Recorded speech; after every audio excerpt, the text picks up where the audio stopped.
Welcome back to the Midnight Library. Tonight, we journey into a passionate and politically charged narrative taken from the pages of Judge Jeanine Pirro's book, Liars, Leakers, and Liberals, The Case Against the Anti-Trump Conspiracy. This story offers a defense of President Donald J. Trump and claims that a powerful alliance of media elites, political operatives, and entrenched institutions worked to undermine his presidency. Whatever your political stance may be, we present this sleep story not to provoke debate, but to create a calm, reflective environment for your rest. As always, we gently walk through ideas, allowing the rhythm of storytelling to lull you into peaceful slumber. So find a comfortable position.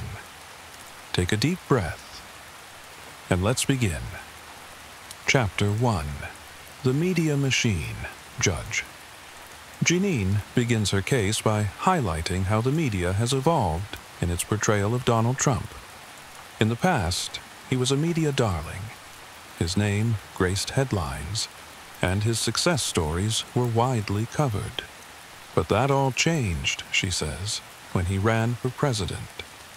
According to the author, news networks discovered that anti-Trump stories brought clicks, viewers, and subscribers. It wasn't just about reporting anymore. It became business. The Trump bump, as some called it, meant more traffic and more money. But it came at a cost, she says, the truth. She points to specific instances where reports were later discredited or corrected. The media, she argues, began to favor narrative over accuracy, emotion over evidence. And the target of that shift, she believes, was clear: Donald Trump. Chapter 2. The Hypocrisy of Hollywood. Hollywood comes under sharp critique. According to the author, the entertainment industry is full of individuals who speak out loudly against Trump, yet remain silent about troubling behavior in their own ranks. She discusses prominent liberal voices in show business, highlighting what she sees as selective outrage. While many celebrities condemned Trump's policies, they raised little concern about past actions by Democratic leaders. The Harvey Weinstein scandal is a central example. The author questions why it took so long for people in power to speak out, suggesting the delay was due to political alignment and financial ties. It's not just about activism, she says. It's about who the outrage is aimed at. Chapter 3. Republicans in name only. The author then turns her attention to Washington's political establishment, Republicans included. While Trump's election gave the GOP control of the White House and both chambers of Congress, she argues that many Republican lawmakers were reluctant to fully support his agenda. Judge Pirro points to delays in building the border wall and efforts to block the travel ban. These examples, she says, reflect a deeper issue: a party divided between old guard politicians and the newer, disruptive approach embodied by Trump. In her view, the real battle in Washington isn't just between left and right, but between Trump and a political class unwilling to give up its power. Chapter 4. Immigration and Sanctuary. Cities. Immigration is a recurring topic in the book. The author contends that the president's critics often misrepresent his views, painting him as anti-immigrant. But, she argues, Trump is simply focused on protecting the country and enforcing existing laws. She describes tragic events involving undocumented immigrants and blames lax policies and sanctuary cities for failing to prioritize public safety. These policies, she says, endanger lives and undermine the rule of law. According to the author, immigration enforcement is not about exclusion, it's about national responsibility. Chapter 5. the deep state and surveillance. Judge Pirro introduces the idea of a deep state, career officials within intelligence, law enforcement, and the bureaucracy, who, she claims, actively resisted Trump's presidency. She outlines how a controversial dossier was used as the basis for surveillance on Trump campaign associates. The dossier, she says, was politically motivated and funded by opponents of Trump. She raises concerns about transparency, suggesting that the process used to obtain surveillance warrants was flawed and deceptive. These actions, in her view, amount to a misuse of power against a political opponent. Chapter 6. The Witch Hunt. The author compares the Mueller investigation to a witch hunt. She recounts the cases of General Michael Flynn and Paul Manafort as examples of what she sees as politically driven prosecutions. In her telling, the goal of the investigation was not justice, but to discredit the president. She questions the methods and motives behind the charges, implying that the accused were pressured into cooperation for the sake of optics. The investigation, she argues, was based on weak evidence and partisan intent, rather than a sincere search for truth. Chapter 7. Ignored Scandals. Turning the spotlight on Hillary Clinton, the author raises questions about the Uranium One deal, a transaction that involved Russian ownership of uranium assets in the U.S. She argues that the Clinton Foundation received suspicious donations during this time, and that Bill Clinton was paid handsomely for speeches in Russia. While these actions raised concerns, she claims they were largely ignored by the same agencies investigating Trump. The selective focus of law enforcement, she says, reveals a double standard in American politics. Chapter 8. A Personal Portrait. Judge Pirro offers personal anecdotes of her friendship with Donald Trump, describing him as a devoted father and deeply patriotic man. She recalls flying on his private jet, witnessing his calm demeanor in the face of media attacks, and his tenderness when interacting with grieving military families. To her, Trump is not the figure described by his detractors. He's a family-oriented man who cares about the country, listens closely to its citizens, and shoulders enormous burdens with resolve. Chapter 9. Policy and Progress. Despite the controversy, the author highlights what she sees as Trump's accomplishments: job creation, tax reform, the decline of ISIS, peace efforts with North Korea, a booming stock market. She argues that these achievements have been ignored or dismissed by a media more interested in scandal than substance. But for many Americans, she says, these policies are making a real difference. Chapter 10. A Divided Nation. In closing, the author warns of what she sees as a national divide, one widened by misinformation, political gamesmanship, and institutional resistance. But she also offers hope that clarity, courage, and a return to foundational values can guide the country forward. Trump, in her eyes, is not the cause of division, but a response to it, a symbol of disruption in a stagnant system. Closing thoughts. And now, as we close the cover on tonight's chapter in the Midnight Library, let your thoughts settle. You've explored a strong, impassioned viewpoint, one rooted in the politics of our time and in the hope for a nation that serves all of its people. Whether you agree or disagree, this sleep story invites reflection and calm. Drift into the stillness of night and let the voices of the day soften. Good night and sweet dreams.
Welcome back to the Midnight Library.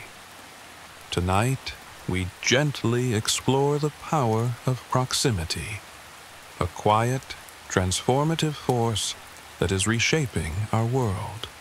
You'll hear how the future of business, food, and daily life is shifting towards something more mindful, more personal, and closer to home. This story is inspired by Proximity, a visionary book by Robert C. Wolcott and Kai-Han Krippendorf. It shows how technology can bring goods, services, and nourishment closer to where they're needed, creating a world that is more sustainable, more connected, and more human. So settle in, soften your breath, and let your thoughts drift into a quieter rhythm. And as always, if you'd like to hear your favorite book featured in a future episode, feel free to share it with us. Let's begin. For much of modern history, businesses operated on forecasts, pushing products into the world in hopes they'd be wanted someday. This push economy relied on bulk, warehouses, and guesswork. But the world is changing. Quietly, a pull economy is taking its place. In this new model, production begins not with speculation but with need. You want something, and it's made for you. Right then, right there. Instead of making thousands of shirts in one factory and shipping them around the globe, imagine designing your own shirt online, sending your design to a nearby printer, and receiving it just hours later. No surplus, no delay, no waste. This shift is powered by 3D printing, robotics, artificial intelligence, and always-on connectivity. These technologies bring supply closer to demand, allowing companies to make only what's needed, nothing more. For customers, this means personalization and convenience. For the planet, it means less waste and fewer emissions. For businesses, it means less inventory and more agility. This is proximity, and it's only the beginning. In 2020, the pandemic pressed fast forward on digital transformation. People worked from home, studied from home, shopped from home, and in doing so, they tasted something powerful: closeness, without physical presence. This movement wasn't new. It had been building for years. But now it had a name: P equals 0. A world where the time and space between need and fulfillment shrinks to almost nothing. Digital tools let companies create, share, and deliver value instantly. Products are made on demand, in the right place, at the right time. Services adapt in real time. Waste disappears. In this world, we don't need to predict demand. We simply respond to it. A company might design a product in London, print it in Singapore, and deliver it in Sydney, all within a day. Or a hospital might 3D print a medical device on site, eliminating the need for shipping or storage. This shift requires more than technology. It requires a new mindset. Businesses must become ecosystems. They must partner across industries, share data, and work fluidly. The winners won't be the biggest, but the most connected, the most present, the most proximate. Let's now walk into a glowing container in Brooklyn, where herbs grow without soil and tomatoes ripen under LED light. This is vertical farming, a form of controlled environment agriculture, or CEA. Here, plants grow year-round, stacked in layers using 90% less water than traditional farms. They're protected from pests, floods, and drought, and they're just steps from your kitchen.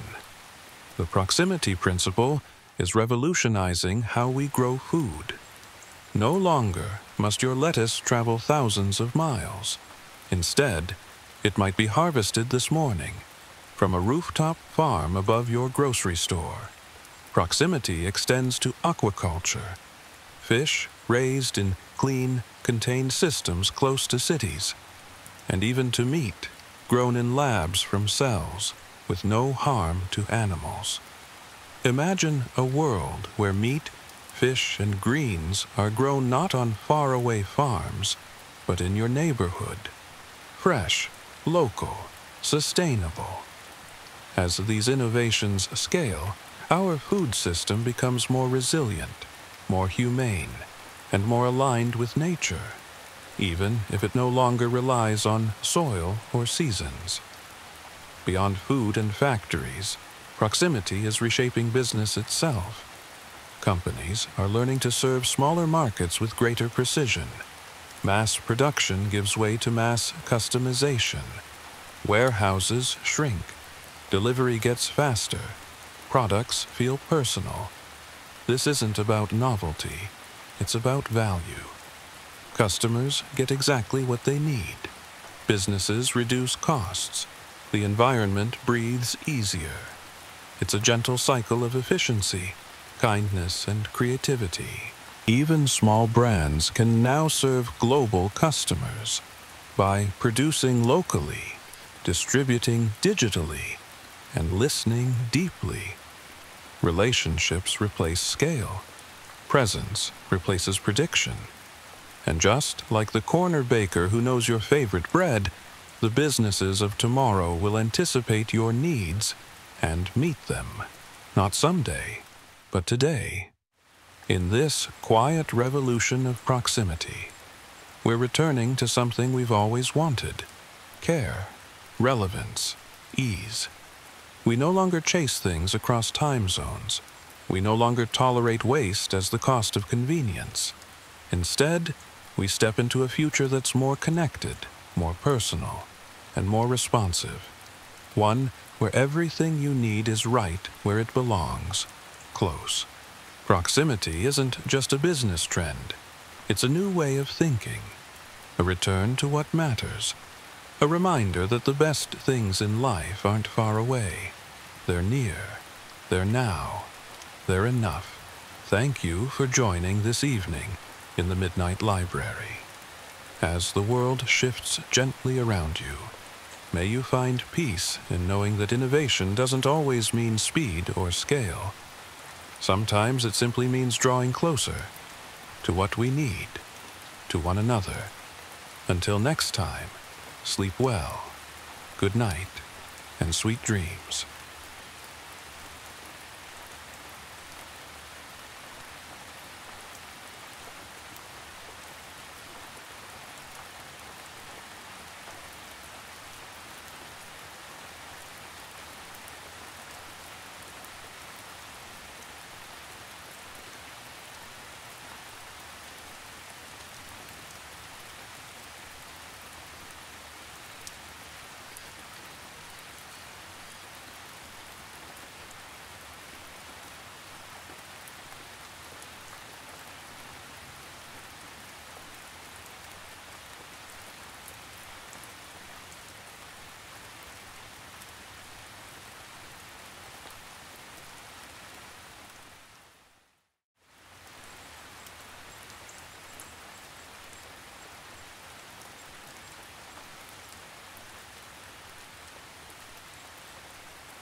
Welcome back to the Midnight Library, a cozy space for restful nights and gentle learning. Tonight's episode is based on the book Communication: Miracles for Couples by Jonathan Robinson, a psychotherapist and best-selling author who specializes in emotional connection and personal growth. In this soothing episode, we'll explore how small shifts in how we speak and listen can dramatically strengthen relationships. You'll discover practical tools to express your needs without blame, handle conflict with more compassion, and create a lasting bond built on appreciation and trust. Before we begin, take a moment to settle into bed. Let your shoulders relax. Let your breathing slow. And if you'd like, you can whisper a gentle good night to someone you love, or simply to yourself. And as always, if you're enjoying these Midnight Library stories, I'd love to know where in the world you're listening from. Feel free to request a future story through the link in the description. Now, let's begin. Chapter 1, The 3 A's: Acknowledgement, Appreciation, and Acceptance. In any relationship, arguments often flare up not because of big issues, but from feeling unheard, unappreciated, or dismissed. Jonathan Robinson teaches that 3 small practices, acknowledgement, appreciation, and acceptance, can dramatically shift this dynamic. Imagine each partner has a self-esteem bank account. Every time you show understanding or offer a kind word, you're making a deposit. But when you criticize or ignore, you make a withdrawal. A healthy emotional bank account allows for calm conversations, even during tense moments. Instead of debating who's right or wrong, pause and say, "It sounds like you feel, that must be," and end with, "I'm sorry you feel that way." Acknowledgement doesn't mean agreement. It just means validating that your partner's feelings are real. Next comes appreciation. Think of one small thing your partner does regularly. Maybe they make your coffee just right, or remember little details about your day. A quiet, "I love how thoughtful you are," goes a long way. And lastly, acceptance. Even when someone's behavior frustrates us, we can try to see the positive intention behind it. Perhaps a clumsy attempt to feel valued or regain connection. Acknowledgement, appreciation, and acceptance. 3 gentle steps that transform conflict into connection. Chapter 2, The Power of Nonverbal Connection. Words aren't everything. In fact, most of what we communicate happens through tone, facial expression, and body language. A soft smile, a warm touch, a shared gaze. These are silent ways we say, "I'm here, I see you, I care." Try this. Next time you talk with your partner, subtly mirror their posture. If they sit back and cross their arms, do something similar. This unconscious alignment sends the signal, we're in sync. Physical closeness also builds emotional intimacy. A 10-second hug can lower stress hormones and calm the nervous system. Or simply rest your hand on theirs when they're speaking. You can even practice silent intimacy.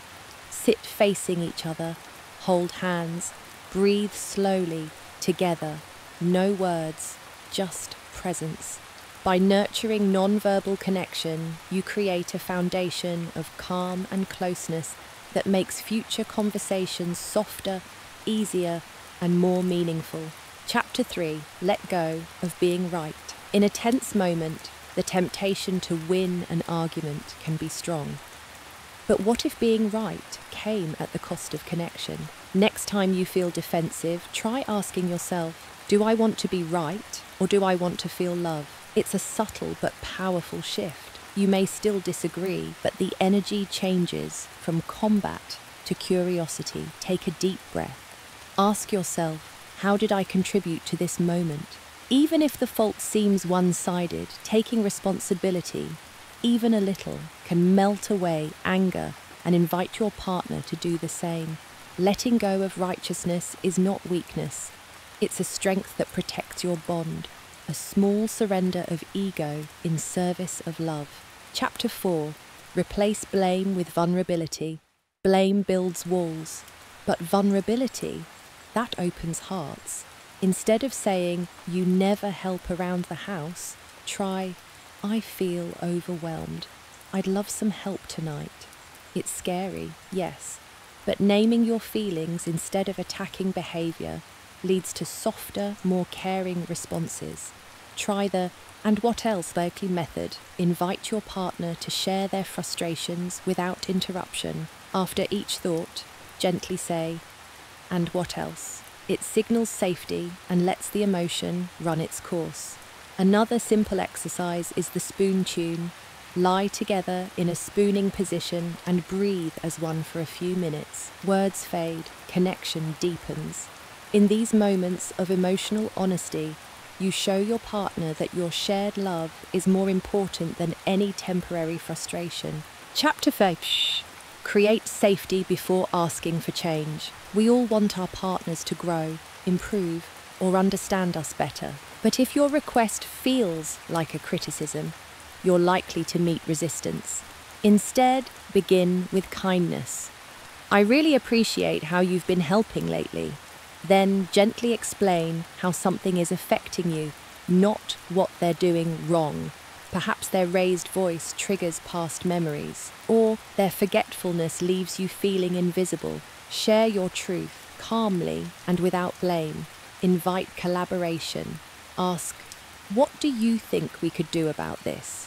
People are more likely to change when they feel seen and supported, not judged or cornered. If the subject feels too raw, consider writing a heartfelt letter instead. Sometimes written words carry more clarity and care. Remember, lasting change blossoms when rooted in love, not pressure. Chapter 6. Repairing trust takes gentle consistency. Trust is like fine china. Beautiful, but fragile. Once cracked, it needs delicate, consistent repair. Robinson suggests checking in with a trust thermometer. Ask, "From 1 to 10, how strong is your trust in me right now?" A number below 6? Time to rebuild before deeper conversations continue. To rebuild trust, take full responsibility without defensiveness. Say, "I understand I let you down. What do you need to feel safe again?" Then, and this is crucial, follow through. Not once, but over time. Tiny actions matter. A promised call returned, a task completed without reminders, a kind word when it wasn't expected.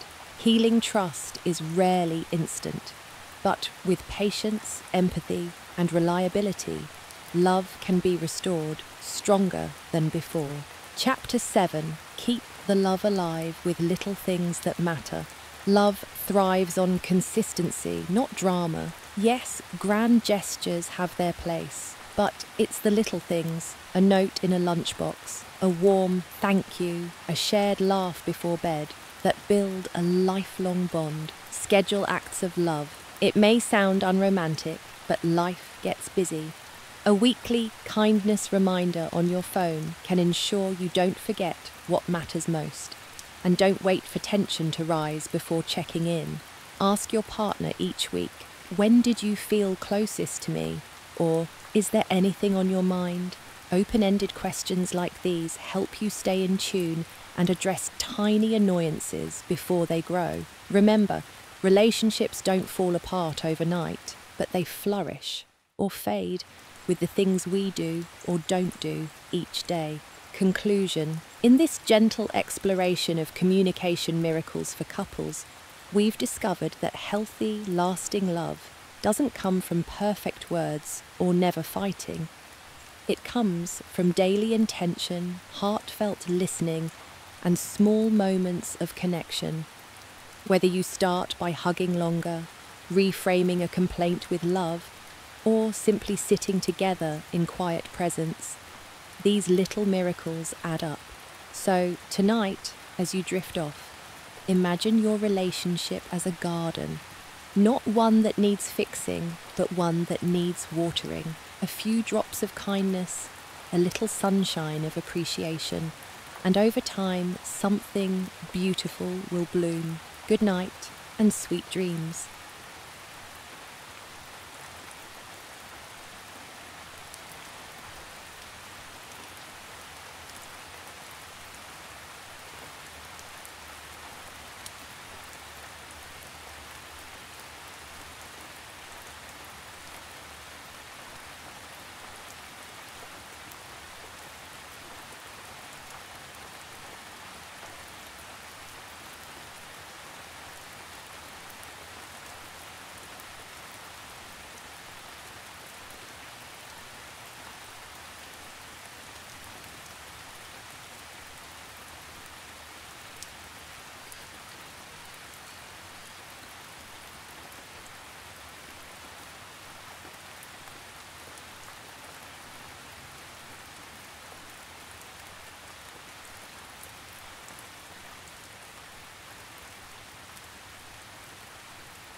Welcome back to the Midnight Library.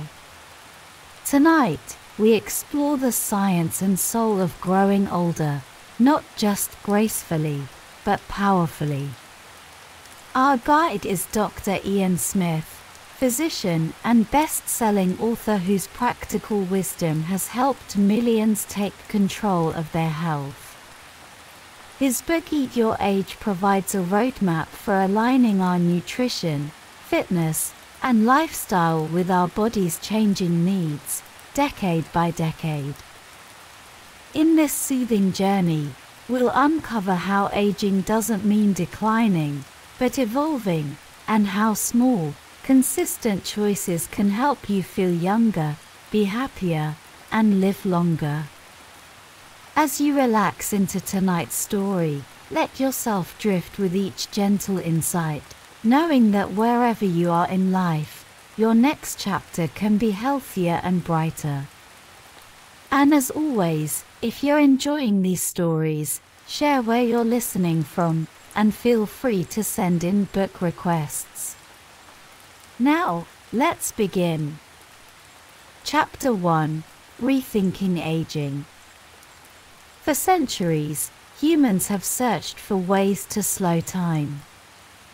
From tales of magical fountains to modern anti-aging science, we've long tried to cheat age. But while we can't stop the clock, we can certainly change how we feel as the years pass. The truth: aging isn't a sentence. It's a process. One that you can influence more than you think. Just look at Ernestine Shepherd, an 86-year-old bodybuilder, or Charles Ali, a 75-year-old sprinter breaking records. Their secret isn't luck, it's commitment to simple, intentional habits that support the body through every phase of life. It begins with seeing aging not as a decline, but as a new opportunity to nourish your body with better food, to move more, to rest more deeply, and to reconnect with what truly matters. Aging gracefully isn't about erasing years. It's about living each one with strength, purpose, and vitality. And it starts right where you are. Chapter 2: Nourish with Intention. Your body's needs evolve over time. And your diet should, too. In your 20s and 30s, you're building the foundation for the decades ahead. Focus on calcium and vitamin D for strong bones. Add omega-3s to reduce inflammation and support heart and brain health. In your 40s, antioxidants and fiber become crucial. Bright fruits and leafy greens help combat cell damage, while whole grains, seeds, and legumes support digestion and stabilize blood sugar. In your 50s, your metabolism slows. Protein helps maintain muscle. Magnesium supports energy and nerve function. Think lean meats, nuts, beans, and lots of water. In your 60s and beyond, your immune system and memory need support. Continue with calcium and vitamin D, and add probiotics from yogurt or fermented foods to support gut and immune health. No matter your age, focus on whole, vibrant, nutrient-dense foods. Eat more plants. Cook at home. Stay hydrated. The fuel you choose can either age you or energize you. Choose wisely. Eat with care. Chapter 3: Move with Purpose. Movement is medicine, especially as you age. It strengthens your muscles, improves balance, supports your joints, and even boosts your brain. Strength training is key. Starting in your 30s, aim to lift, push, or pull a few times a week. Use weights, resistance bands, or your own body weight. Think squats, lunges, and push-ups. Flexibility is just as important. Yoga, stretching, or Tai Chi helps you stay limber and maintain your range of motion. Cardiovascular exercise, like walking, swimming, or cycling, keeps your heart and lungs strong. High-intensity intervals can offer powerful benefits in less time. In your 40s and 50s, shift toward joint-friendly movement. Protect your knees and hips while still staying active. And no matter your age, the best kind of exercise is the one you enjoy enough to keep doing. Keep moving. Stay strong. Dance a little. Walk a lot. Your body will thank you. Chapter 4. Know your risks, then outsmart them. Each decade of life brings new risks. But many of them are manageable, if you know what to look for. In your 30s, stress, fertility, and early muscle loss are common.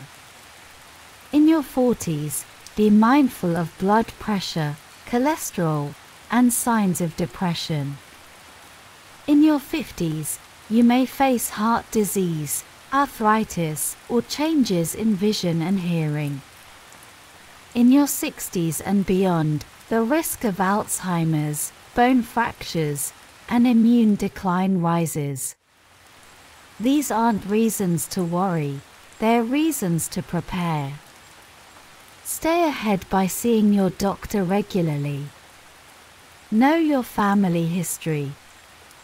And pay attention to subtle symptoms. Prevention is powerful. It starts with small changes: less sugar, more sleep, less sitting, more laughter.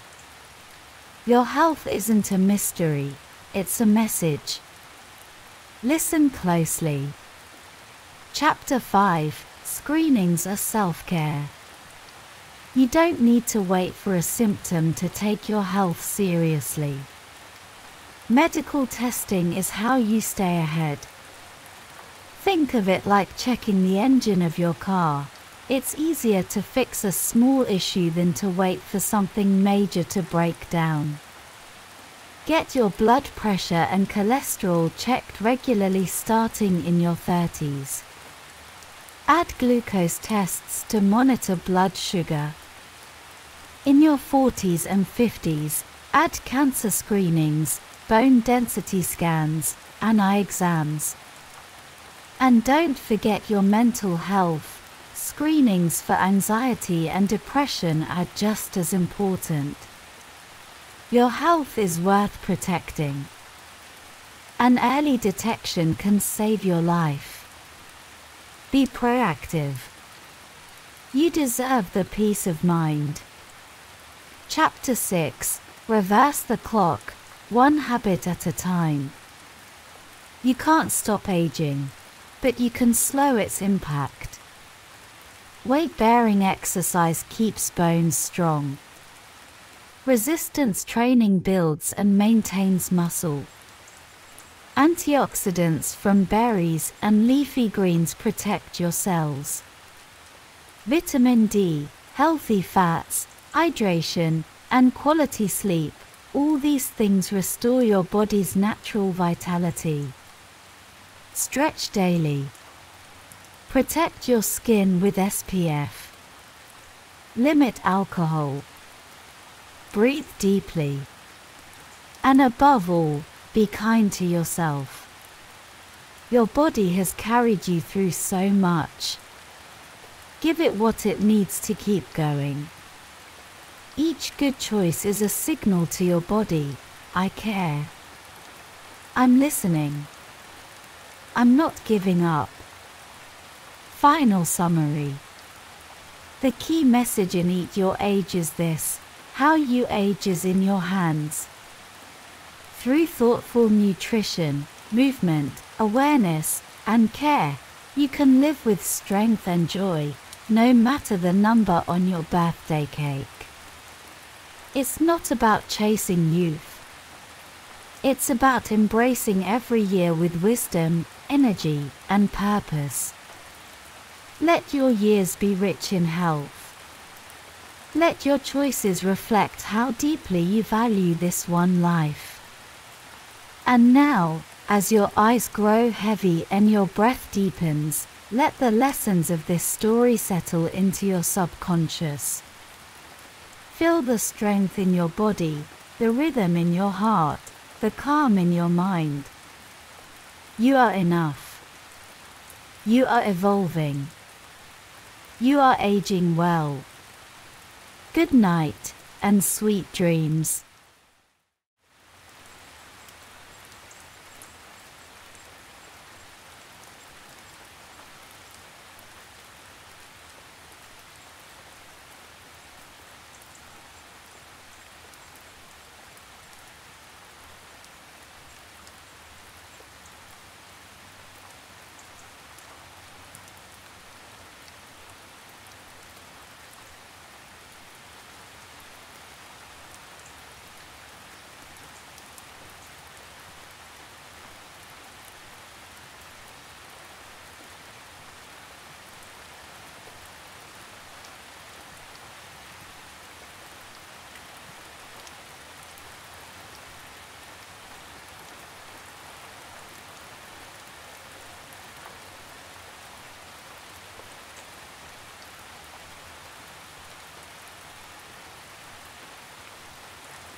Welcome back to the Midnight Library, a quiet space where ideas become dreams and learning blends with deep rest.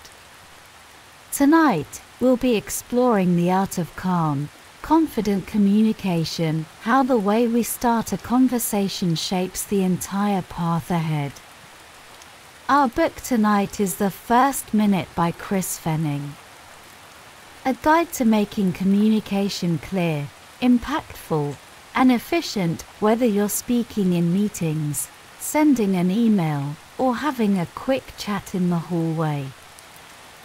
Fenning shows us that it only takes a moment, the first minute, to set the tone, to reduce confusion, and to make sure our ideas land exactly the way we intend. So wherever you're listening from tonight, settle in. And if there's a topic you'd like to hear about in a future episode, we invite you to share it with us. Now, let's begin. Take a deep breath in and exhale slowly. Let's drift into a space where clarity feels peaceful, where simplicity and focus can rest gently in the mind, and where, with each soft chapter, you come closer to sleep. Let's begin. Chapter 1: Framing the Moment. Imagine stepping into a room filled with quiet anticipation. Your team is gathered. A meeting has just begun, and all eyes are on you. You've prepared your ideas. You know what needs to be shared. But how you begin determines whether your message will land with ease or dissolve into a cloud of confusion. This is where the art of framing comes in. According to Chris Fenning, every effective conversation begins with 3 gentle guideposts: context, intent, and your key message. Context sets the stage. You might say, "This is about our Q3 project schedule," or "I'd like to discuss today's client feedback." Simple. Grounding. It helps your listener land in the same mental space as you. Next is intent. Why are you speaking? What do you need from this conversation? Perhaps you need a decision. Perhaps you're just offering an update. Being clear helps your listener tune in appropriately. Finally, share your key message, the single most important thing you want them to know. Rather than walking a winding path, lead gently with what matters. A good example might be, "I'd like to give you a brief update on the client rollout and ask for your input on a new timeline." And just like that, your audience knows where they are, what's coming, and why it matters. Think of framing as placing a gentle hand on someone's shoulder and saying, "Here's what we're talking about, here's why, and here's what I'd like to explore together." It's calming, reassuring. It saves everyone from the stress of guessing what's important. Whether you're giving a performance review, chatting over lunch, or hopping on a video call, the first minute is a quiet, powerful moment to guide the way. Let's continue. Chapter 2: The Power of a Structured Summary. Once you've set the frame, how do you share your message clearly, especially when the topic is complex? That's where the GPS method comes in. Not the kind of GPS that gets you to a physical destination, but one that gently guides your listener's mind. G for goal, P for problem, S for solution. It's a simple yet elegant way to structure what you're saying, especially when the conversation could easily drift or become overwhelming. Let's imagine this. You're introducing a new software tool to your department. You begin with the goal.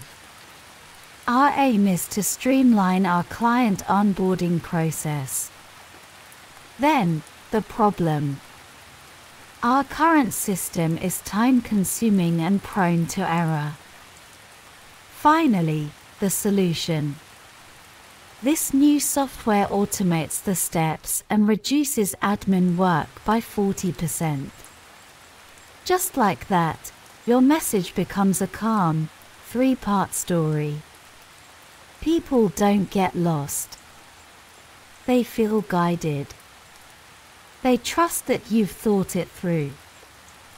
This same method can be used when updating a manager, responding to feedback, or offering a suggestion. It even works in a quick hallway chat. Fenning reminds us, clarity is kindness. When you lead with a structured summary, you're not dumbing things down. You're lifting your message up where it can be seen and held with ease. Let's pause for a moment and take a breath. Notice how good it feels to be understood. To hear a message and immediately know where it's going. That's the gift of structure, not rigidity, but rhythm. Onward. Chapter 3: Timing and Validation. Now let's imagine another familiar moment. You see your colleague at their desk. They look focused, maybe even a little stressed. You have something important to share, maybe just 5 minutes worth. You approach and say, "Do you have a sec?" But in truth, it takes 15 minutes. Now they're behind on something else. And both of you leave the exchange a little less satisfied. This is why Fenning introduces the importance of time checks and validation. When we ask someone if they have time, we offer them the chance to be present fully, willingly, and without resentment. Try instead. Do you have 10 minutes now to go over the client feedback? This shows you value their schedule. And it gently encourages mutual respect. Once you've begun speaking, a validation checkpoint can help ensure you're aligned. You might ask, "Is this a good time to talk?" Or, "Is this what you needed from me today?" It's like adjusting the sails mid-journey to make sure the wind is still in your favor. These small kindnesses keep communication flowing smoothly, like water down a gentle stream. Even in moments of conflict or tension, a pause to check time and intent can make all the difference. These techniques are not just about being efficient. They're about being human, thoughtful, patient, and real. So, the next time you're about to start a conversation, ask yourself, how much time will this really take? Have I checked that they're available to hear it? Do they feel seen and respected? These moments, quiet and brief, are the roots of deep understanding. Let's continue. Chapter 4: Making every format count. Whether we speak face-to-face, through a keyboard, or across a boardroom, the way we start shapes the way we are received. In emails, clarity starts with the subject line. Try "action needed," approval for marketing plan, rather than a vague follow-up. Begin the body with a structured summary. Our goal is to finalize next quarter's campaign. The problem is we haven't yet confirmed the budget. I propose we adjust the spending by 10%, which keeps us aligned with targets. Clear. Calm. Actionable. In meetings, use the same approach in your invitation. Purpose: resolve timeline for product launch. Outcome: confirm next steps. When others arrive, they know why they're there. There's no wasted time, no drifting discussion. Even in casual instant messages or Slack threads, you can apply the same technique. Hi, I'm checking in about the update for Project Phoenix. We need to confirm the headline by 3 p.m. Is now a good time to talk. Even sharing good news becomes more meaningful when framed with intention. Just wanted to share, the team exceeded our goal by 20% this month. That's a huge win, and I'm grateful to all of you. In each case, the first minute matters. It carries weight, and when we handle it gently, we make space for connection. Think of it like entering a room with soft lighting and a clear view. Inviting, peaceful, and easy to navigate.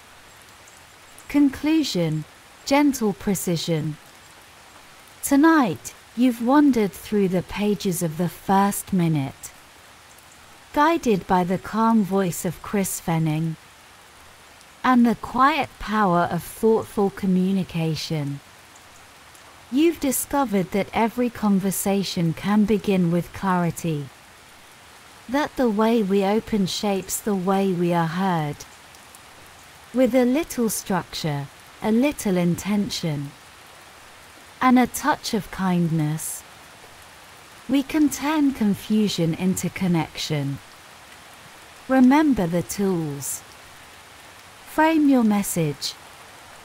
Use the GPS method. Check the time and validate presence. And tailor your style to the setting. Each one is a soft thread you can weave into your daily life.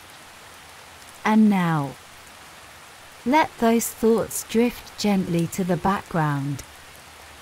Let your breath slow down. Let the stillness settle over you like a warm, familiar blanket. There's no meeting now. No summary to write. Just peace. Just rest.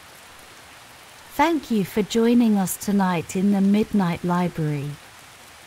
We'll see you again soon. Good night, and sweet dreams.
Welcome back to the Midnight Library.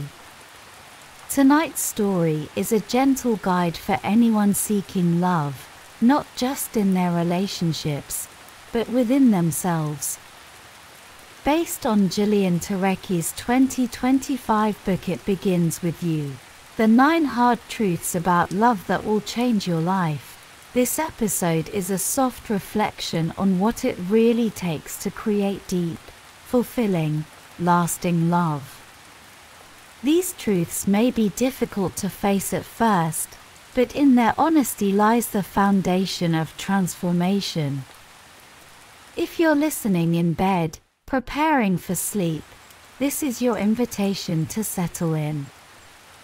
Let the day melt away, and allow the wisdom of these 9 truths to sink gently into your subconscious. And before we begin, we'd love to know where you're listening from tonight. Send us a message and share your favorite moments. And as always, if there's a book you'd like us to feature, let us know. Now, let's begin. Chapter 1. It Begins With You. Every relationship you've ever had, from the magical to the painful, had one constant: you. This truth might feel heavy, but it's also incredibly empowering. Because if you are the common thread, it means you have the power to change the pattern. Many of us repeat unconscious choices. We might consistently fall for emotionally unavailable partners, or find ourselves fixing others instead of seeing them clearly. We might say we want love, but run from intimacy when it arrives. Real change starts with awareness. Ask yourself gently, how am I contributing to the relationships that aren't working? Write it down, if that helps. And be kind with what you find. Self-responsibility isn't about blame, it's about power.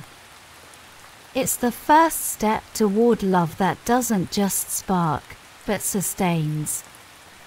Chapter 2. The mind is a battlefield. Sometimes, the biggest fights in our relationships never leave our heads. We imagine slights, create stories, and react to scenarios that never really happened. One missed message spirals into a fear of abandonment.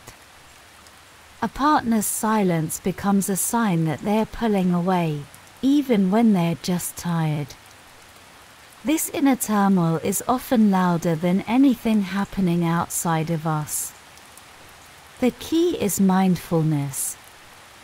Try practicing active listening, really hearing your partner without preparing your response. Try pausing before reacting.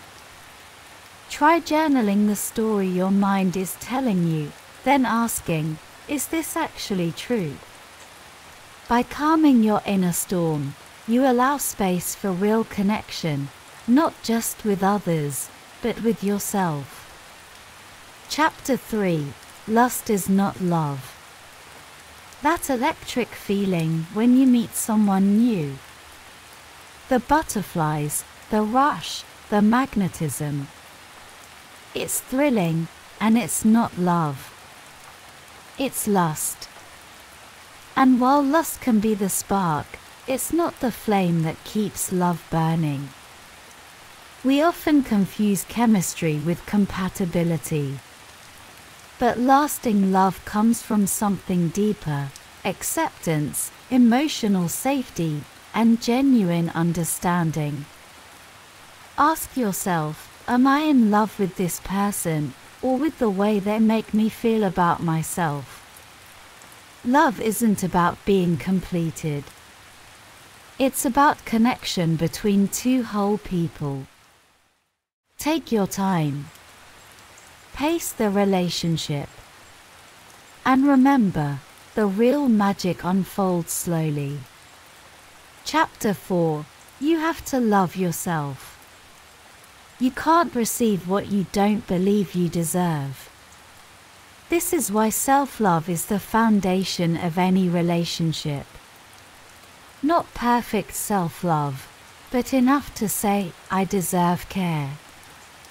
I deserve respect. So many of us seek validation through romantic love. But love can't heal our wounds unless we've started to tend to them ourselves. Start small, say no to things that drain you. Create a list of comfort rituals, a favorite song, a deep breath, a walk around the block. Speak to yourself with the kindness you'd offer a close friend. The more you treat yourself with love, the less you'll tolerate love that doesn't feel safe or true.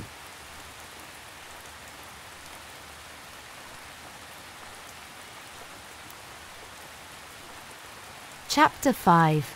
Speak up and tell the truth. Keeping quiet to keep the peace isn't peace, it's a quiet kind of disconnection. Real intimacy needs truth. It needs you to say what you feel, what you want, and what isn't working. Even when it's awkward. Even when it's hard.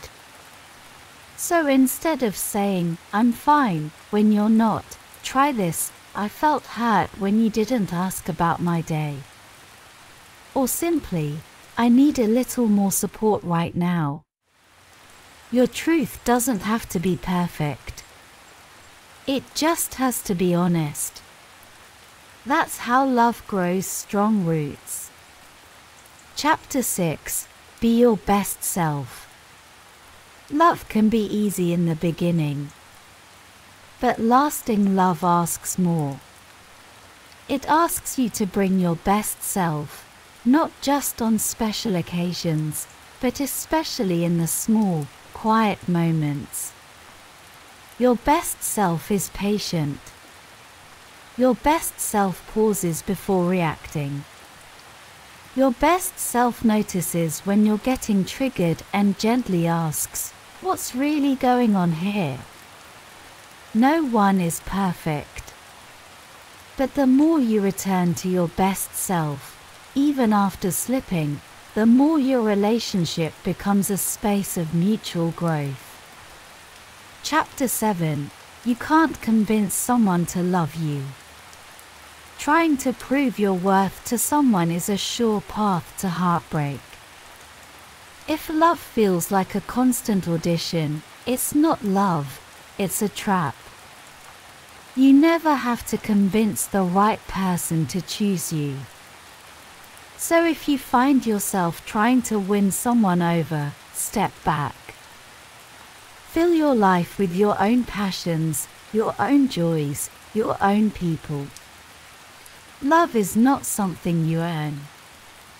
It's something you share, freely, openly, without striving. Chapter 8. No one is coming to save you. Fairy tales told us love would rescue us. That one perfect person would arrive and make it all better. But real life asks something different: to save yourself. This doesn't mean you must do everything alone. It means you build a life that feels whole, whether you're partnered or not. Pursue your dreams. Nourish your friendships. Create a life you love so much that a romantic partner becomes an enhancement, not a lifeline. Because when you stop waiting for rescue, you become the hero of your own love story. Chapter 9. Make peace with your parents. Our earliest relationships leave lasting imprints. If you've ever wondered why you keep dating the same type, or why certain things in love trigger deep emotion, the answer may lie in your childhood. But this doesn't mean you're doomed to repeat the past. It means you're invited to understand it. Write letters to your younger self. Explore your family history with compassion. Speak your truth, even if only to a journal. You don't need to reconcile with your parents to make peace, but you do need to understand how their love shaped your own. Because when you heal the past, you free your future. Final thoughts. So tonight, as you rest, remember these 9 truths. Love isn't something you stumble into. It's something you grow from the inside out. It begins with self-awareness. It continues with courage. And it blossoms when you learn to love, gently, honestly, fully. It doesn't begin with them. It begins with you. Thank you for joining us tonight in the Midnight Library. We'll be back soon with another journey into the wisdom of words. Until then, good night and sweet dreams.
Welcome back to the Midnight Library. Tonight, we invite you to settle in and drift off as we journey through the quiet jungles of deep time, the winding corridors of human evolution, and the big questions about where we came from and where we might be going. This sleep story is inspired by The Third Chimpanzee by Jared Diamond, a Pulitzer Prize-winning author and professor known for bridging biology, anthropology, and history. Diamond's central thesis is profound yet simple. We humans are not as different from our primate relatives as we might like to believe. In fact, genetically, we're almost indistinguishable from the chimpanzee, our closest cousin in the animal kingdom. And yet, our species alone creates art, writes poetry, wages war, and alters the very climate of the planet. Let this story be your invitation to wonder, not to worry. And before we begin, I'd love to know, where in the world are you listening from tonight? Feel free to share your location or send in requests for future stories you'd like to hear. And now, let us begin. Chapter 1: The Closest Cousins. Humans and chimpanzees share over 98% of their DNA. That's more than we share with any other animal, and more, in fact, than some nearly identical species of birds or frogs share with each other. This startling similarity led Diamond to suggest that humans and chimpanzees should be classified not just in the same family of species, but the same genus. According to this model, Homo sapiens, us, would be grouped alongside Homo troglodytes, the common chimpanzee, and Homo paniscus, the bonobo. It may sound strange to consider chimps as fellow members of our genus, but genetically, they're closer to us than many animals are to their supposed relatives. And if you've ever looked into the eyes of a chimp or watched one paint or play, it's easy to see a glimmer of something eerily human staring back. But of course, there's one key difference. Humans are the only species on Earth that speaks in fully formed language. And this ability, this one evolutionary leap, changed everything. Chapter 2: The Power of Language. The development of language, Diamond argues, was a turning point in the story of Homo sapiens. Physical evolution had taken us far. Over millions of years, we'd gone from ape-like ancestors to upright walkers, fire users, and tool makers. But it wasn't until language evolved that we saw what Diamond calls the Great Leap Forward. This leap allowed for an explosion of culture. With language, humans could share ideas, imagine the future, and teach complex skills. Art, rituals, and even early religion flourished. Other animals communicate, of course.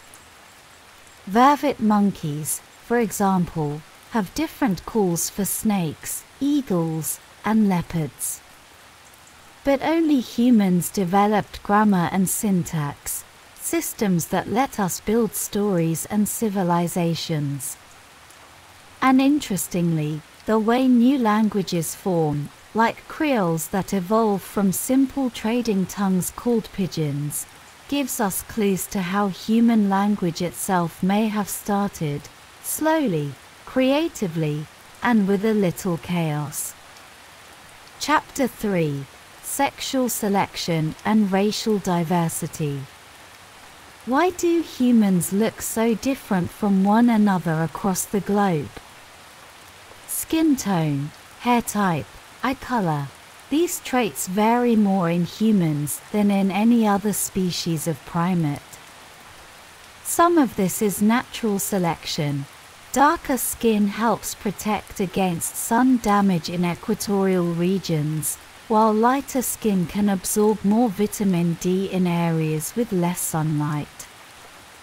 But Diamond introduces another explanation: sexual selection. Unlike traits that help with survival, sexual selection favors traits that are attractive. If people in one area found certain eye colors or body shapes appealing, those preferences would shape the gene pool over generations. This helps explain why some traits, like long hair or facial symmetry, might have been selected for even if they didn't offer any survival benefit. They offered social or reproductive advantages instead. It's a fascinating idea that some of what makes us human didn't evolve to help us live, but to help us love. Chapter 4: Rethinking Agriculture. One of the most surprising claims Diamond makes is this: agriculture might not have been the breakthrough we often imagine it to be. Farming societies, though larger and more technologically advanced, were not necessarily happier or healthier than the hunter-gatherers that came before. In fact, archaeological evidence shows that early farmers were shorter, more disease-prone, and often malnourished compared to their foraging ancestors. So why did we adopt agriculture? Because it allowed for population growth. Farming could feed more people, even if those people weren't healthier. And once farming societies outnumbered foragers, the old ways were pushed to the margins. It's a sobering reminder: progress isn't always an improvement. Chapter 5: The Dark Potential of the Human Animal. Diamond also explores one of the darkest aspects of our species: our capacity for genocide. From the near erasure of the Tasmanian natives to the Rwandan genocide of 1994, the impulse to destroy members of our own kind is tragically human. He argues that this isn't the behavior of monsters, but of ordinary people, under certain circumstances. Given fear, propaganda, and power, many of us could be drawn into acts we'd never imagine ourselves capable of. It's not pleasant to think about. But understanding this tendency is the first step to preventing it. We are not doomed to repeat these tragedies, but only if we understand the forces that shape them. Chapter 6: Humans and the Environment. Finally, Diamond looks at the myth of the noble savage, the idea that ancient or indigenous people lived in perfect harmony with nature. It's a comforting story, but it's not quite true. When the Maori first arrived in New Zealand, they hunted the moa, a giant flightless bird, to extinction. When early civilizations cleared forests, they sometimes destroyed their own water sources and collapsed their own societies. Even today, humans continue to alter the planet on a massive scale. But unlike our ancestors, we now know exactly what we're doing. That knowledge gives us power, and with it, responsibility. Our ability to imagine the future is one of our greatest gifts. But if we don't use it wisely, it could become our greatest curse. Conclusion: the third chimpanzee reflects. So what does it all mean? In the third chimpanzee, Jared Diamond urges us to see ourselves clearly, not as creatures above nature, but as animals with a unique set of tools. Tools that can create beauty, solve problems, and build wonders. But also tools that can destroy, deceive, and dominate. To be human is to stand on the edge of two possibilities. And in this moment of global change, Diamond invites us to reflect, which path will we choose? Let this question gently float through your thoughts as you drift off tonight, not as a source of worry, but of wonder. You are part of an extraordinary species, with a remarkable story. And the next chapter, dear listener, is still being written. Thank you for joining us here, in the Midnight Library. Sleep well, and let your dreams explore the forests of time, the stars of possibility, and the echo of our shared origins. Good night and sweet dreams.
Welcome back to the Midnight Library.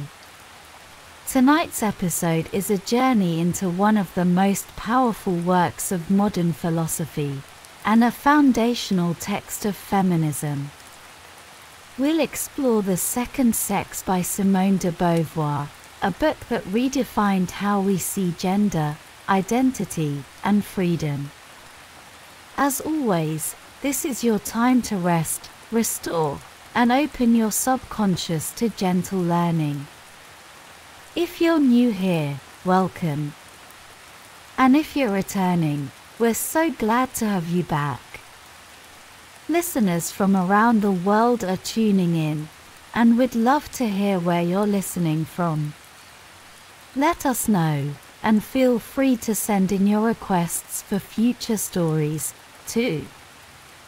Now, tuck yourself in, get comfortable, and let's begin a quiet exploration of The Second Sex, a book that asks us not just what it means to be a woman, but how freedom itself must be redefined. About the author. Simone de Beauvoir was a French philosopher, novelist, and public intellectual. A lifelong companion of Jean-Paul Sartre, she is best known for her contributions to existentialism, ethics, and feminist philosophy. The Second Sex, published in 1949, is widely regarded as her masterwork and one of the most important feminist texts of the 20th century. De Beauvoir's work was grounded in existentialist thought, the belief that existence precedes essence, and that each person must define themselves through their actions. For her, gender was not a destiny but a process, and liberation came not from rebellion alone, but from redefinition. Introduction. What's in it for me? A profound look into how womanhood was constructed, and how it can be redefined. One is not born, but rather becomes, a woman. With this revolutionary sentence, Simone de Beauvoir shattered conventional wisdom about gender. To her, womanhood wasn't a natural state, but a learned condition, shaped by culture, history, and society. In The Second Sex, de Beauvoir explores how women became the other, defined in relation to men rather than as individuals in their own right. Through history, biology, psychoanalysis, literature, and lived experience, she shows how woman was cast into a passive, domestic role, confined to a life of repetition, dependence, and subjugation. Yet this story, she insists, is not inevitable. It can be rewritten. Tonight, we'll gently follow de Beauvoir's ideas and discover how they help us understand ourselves, society, and the ongoing journey toward freedom. Let's begin. Chapter 1: The Othering of Woman. At the heart of de Beauvoir's argument is the concept of the other. Throughout history, identity has been defined not by who we are, but by who we are not. Master and slave, citizen and foreigner, man and woman. In each pair, one identity becomes dominant, the self, while the other is relegated to a lesser status. Man defines himself as the subject, active, rational, transcendent.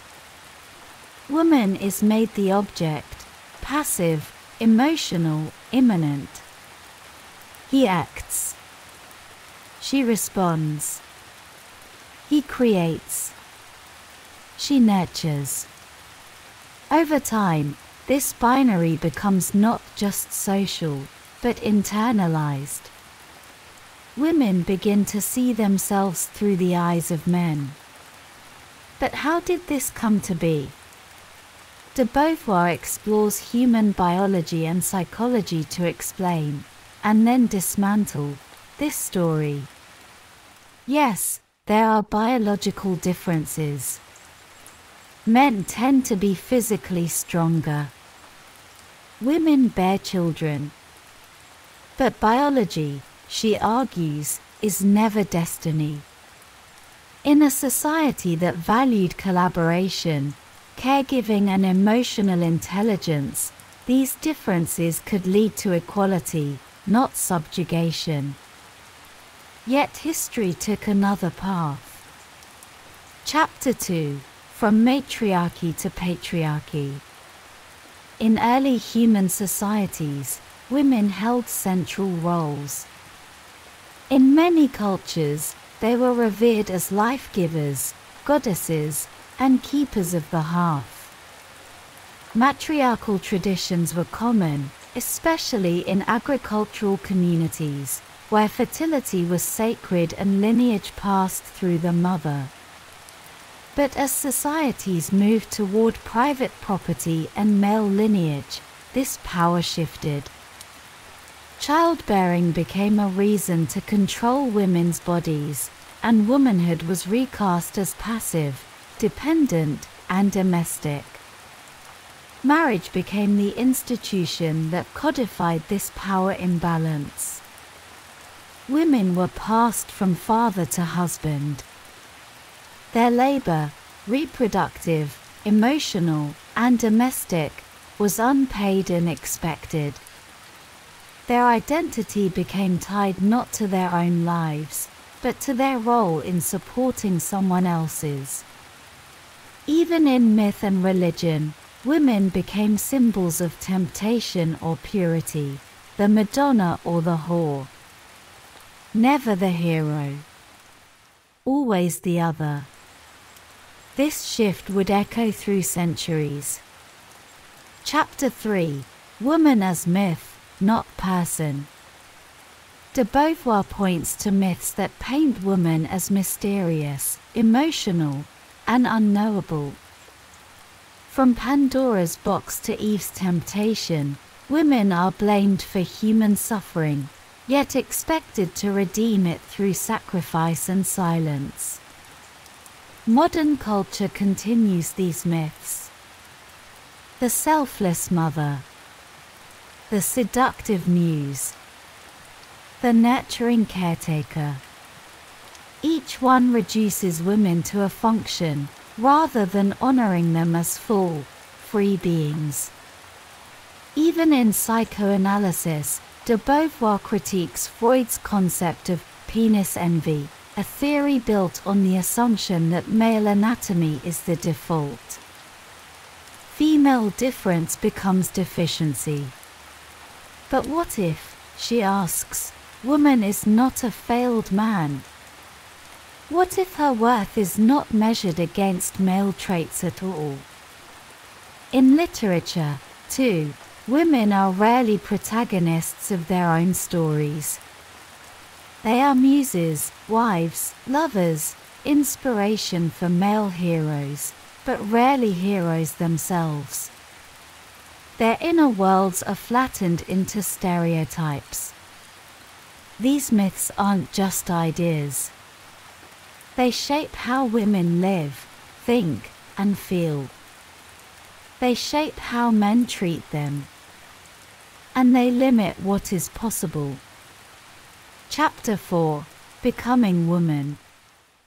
De Beauvoir's most famous idea is that woman is not born, she is made. From the earliest age, girls are taught to be soft, to please, to nurture. They are given dolls instead of building blocks. They are praised for beauty, not bravery. Boys are taught to explore, to take risks, to conquer the world. Girls are taught to wait, to obey, to be chosen. This process intensifies in adolescence. As the body changes, girls become conscious of being looked at. They learn to see themselves through others' eyes. Their value becomes tied to appearance, to desirability, to modesty and self-control. Romantic love, in particular, becomes a powerful trap. Girls are taught to dream of marriage, not as a partnership, but as salvation. She is incomplete without him. Her purpose is to support his.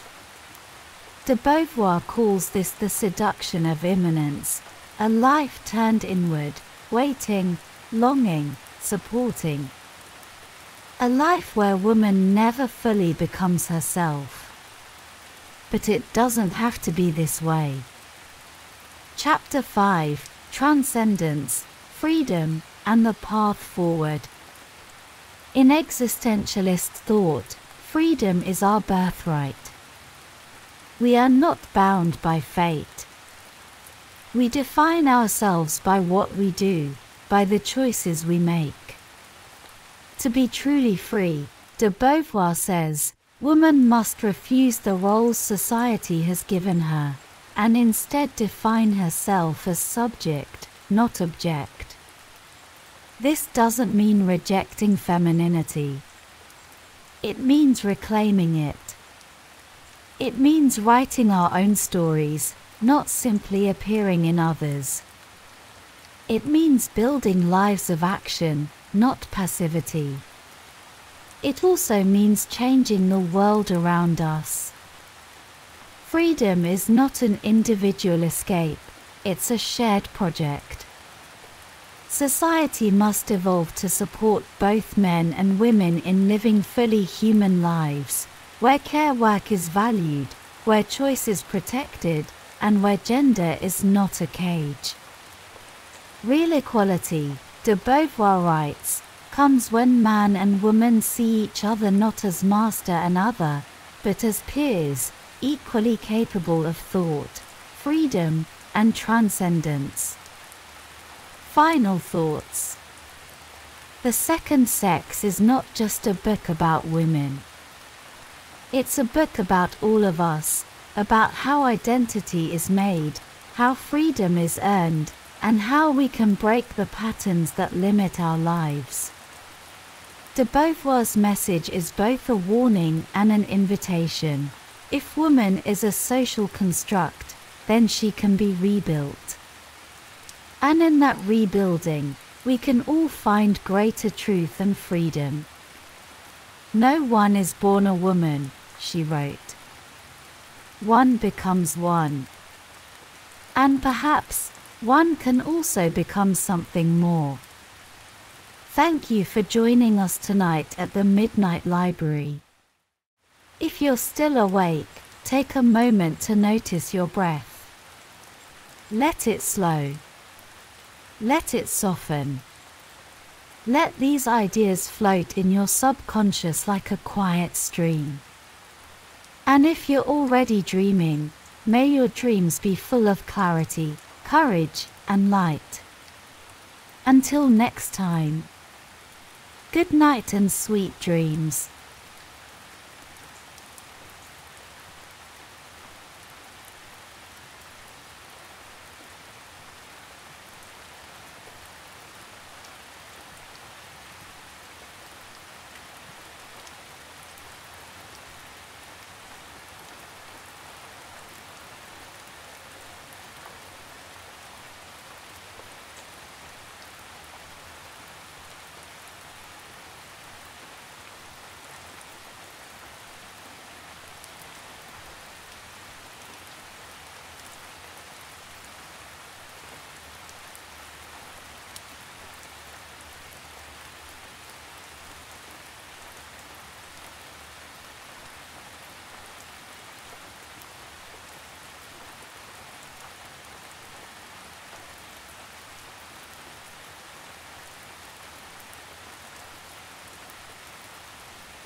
Welcome back to the Midnight Library.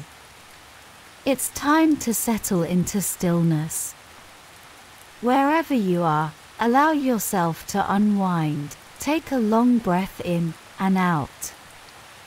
Let go of the day behind you. You're now entering a space of quiet reflection and peaceful rest, where stories become gentle companions for your subconscious mind. Each night in the Midnight Library, we share ideas from the world's great thinkers, simplified, softened, and reshaped to help you drift into sleep while absorbing the wisdom they offer. Tonight's book is Start Making Sense by Stephen J. Heine, a gentle, powerful exploration of how psychology, philosophy, and existential thought can help us build meaning in a confusing world. Before we begin, we'd love to know where you're listening from tonight. If there's a book you'd like us to feature in a future episode, let us know. Now, let's begin. About the author. Stephen J. Heine is a Canadian professor of social and cultural psychology at the University of British Columbia. He's a world-leading scholar in cultural psychology and the author of some of the most widely used textbooks in the field. In his work, Heine explores how culture, cognition, and meaning shape human behavior. With Start Making Sense, he invites us to blend behavioral science with existential philosophy, showing how we can embrace life's absurdity to craft lives of intention, courage, and meaning. Introduction: Embracing meaning in an uncertain world. Imagine Paris in the summer of 1949. The war has ended, and the city buzzes with a cautious but undeniable sense of hope. At a little sidewalk cafe, three thinkers are deep in conversation. Albert Camus, the rugged, soulful novelist, Jean-Paul Sartre, the ever-introspective philosopher, and Simone de Beauvoir, fierce, brilliant, and sharp-tongued, who is about to release The Second Sex, a book that will change the world. They're not just talking politics or art. They're talking about life and its strange, often painful absurdity. Together, they form the core of the existentialist movement. And while existentialism has since become shorthand for bleakness and brooding, these thinkers were focused on something far more life-affirming, the idea that even when life makes no sense, you can still make meaning.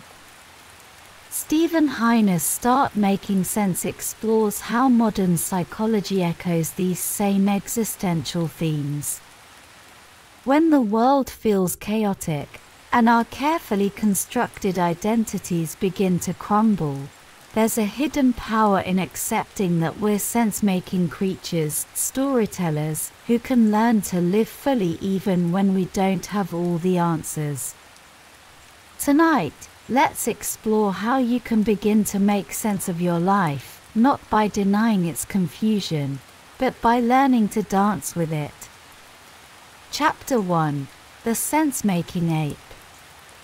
If someone asked you right now, "Who are you?" how would you answer? You might say, "I'm a writer," or "a parent," or "a friend." You might describe your personality, kind, analytical, curious. But depending on where you're from, your answer could change entirely. In East Asian cultures, people often define themselves in terms of relationships. "I'm the daughter of," or "I belong to this community." In the West, we lean more toward individuality, defining ourselves by our work, interests, or unique traits. In every case, though, humans are creatures of meaning. We're wired to make sense of ourselves and the world around us. We tell stories, both aloud and silently, about who we are and why things happen. And when those stories stop working, we suffer. You've probably felt it. That sense of disconnection when something in your life no longer fits the narrative. A breakup. A job loss. A global crisis. Suddenly, your identity feels fragile. That's not just psychological discomfort, it's existential. Heine reminds us that the need for meaning is one of the strongest predictors of well-being. In fact, humans will often choose discomfort over confusion. We'll cling to broken systems and outdated beliefs just to avoid uncertainty. Consider how many people, in the wake of massive life changes, immediately rush to create a new sense of purpose. A retiree becomes a mentor. A widow starts a foundation. Even in grief, we seek meaning. Existentialist thinkers saw this clearly. Nietzsche, Camus, Sartre, and de Beauvoir understood that when the stories we live by collapse, we don't fall into despair because life has no meaning, we fall because we haven't yet written a new one. Chapter 2. The Stories We Tell Ourselves. Albert Camus famously wrote about the absurd, that terrifying gap between the human desire for clarity and the cold indifference of the universe. Imagine someone who has always defined themselves by their career, a teacher, perhaps. For decades, this person has felt valued and fulfilled. But suddenly, they lose their job. Without it, who are they? That inner narrative collapses. Or think of someone who believes they're a generous person, but they're told by a loved one that they've been selfish. The story doesn't match the reality, and that dissonance hurts. Heine notes that we all have these stories, internal scripts that help us make sense of who we are. And when those scripts are challenged, it can feel like an identity crisis. But there's a liberating truth here. If we are the authors of our stories, we can also rewrite them. Walt Whitman, the poet, embraced contradiction. "I am large," he wrote, "I contain multitudes." We are not meant to be perfectly consistent. We're meant to evolve. Instead of seeing inconsistencies as flaws, what if we viewed them as invitations? Opportunities to refine our story and make it truer, fuller, more aligned with who we're becoming. If you once saw yourself as timid, but find yourself speaking out, the story can change. If you've lived as a people pleaser, but are learning to set boundaries, the story can change. You are not fixed. You are a work of meaning in motion. Chapter 3. Faking it or making it. Children are some of the most creative meaning makers of all. If you've ever listened to a child try to explain the world, you've seen this in action. Told they're going to a recital, a child might assume it's like church, because they've been told to dress up. If it's held at night, they may assume it's like going to a restaurant or watching a movie. They create meaning by connecting new experiences to what's already familiar. This tendency doesn't disappear with age. As adults, we still try to make new experiences fit into old frameworks. Even when the world is clearly changing around us, we try to maintain our existing beliefs.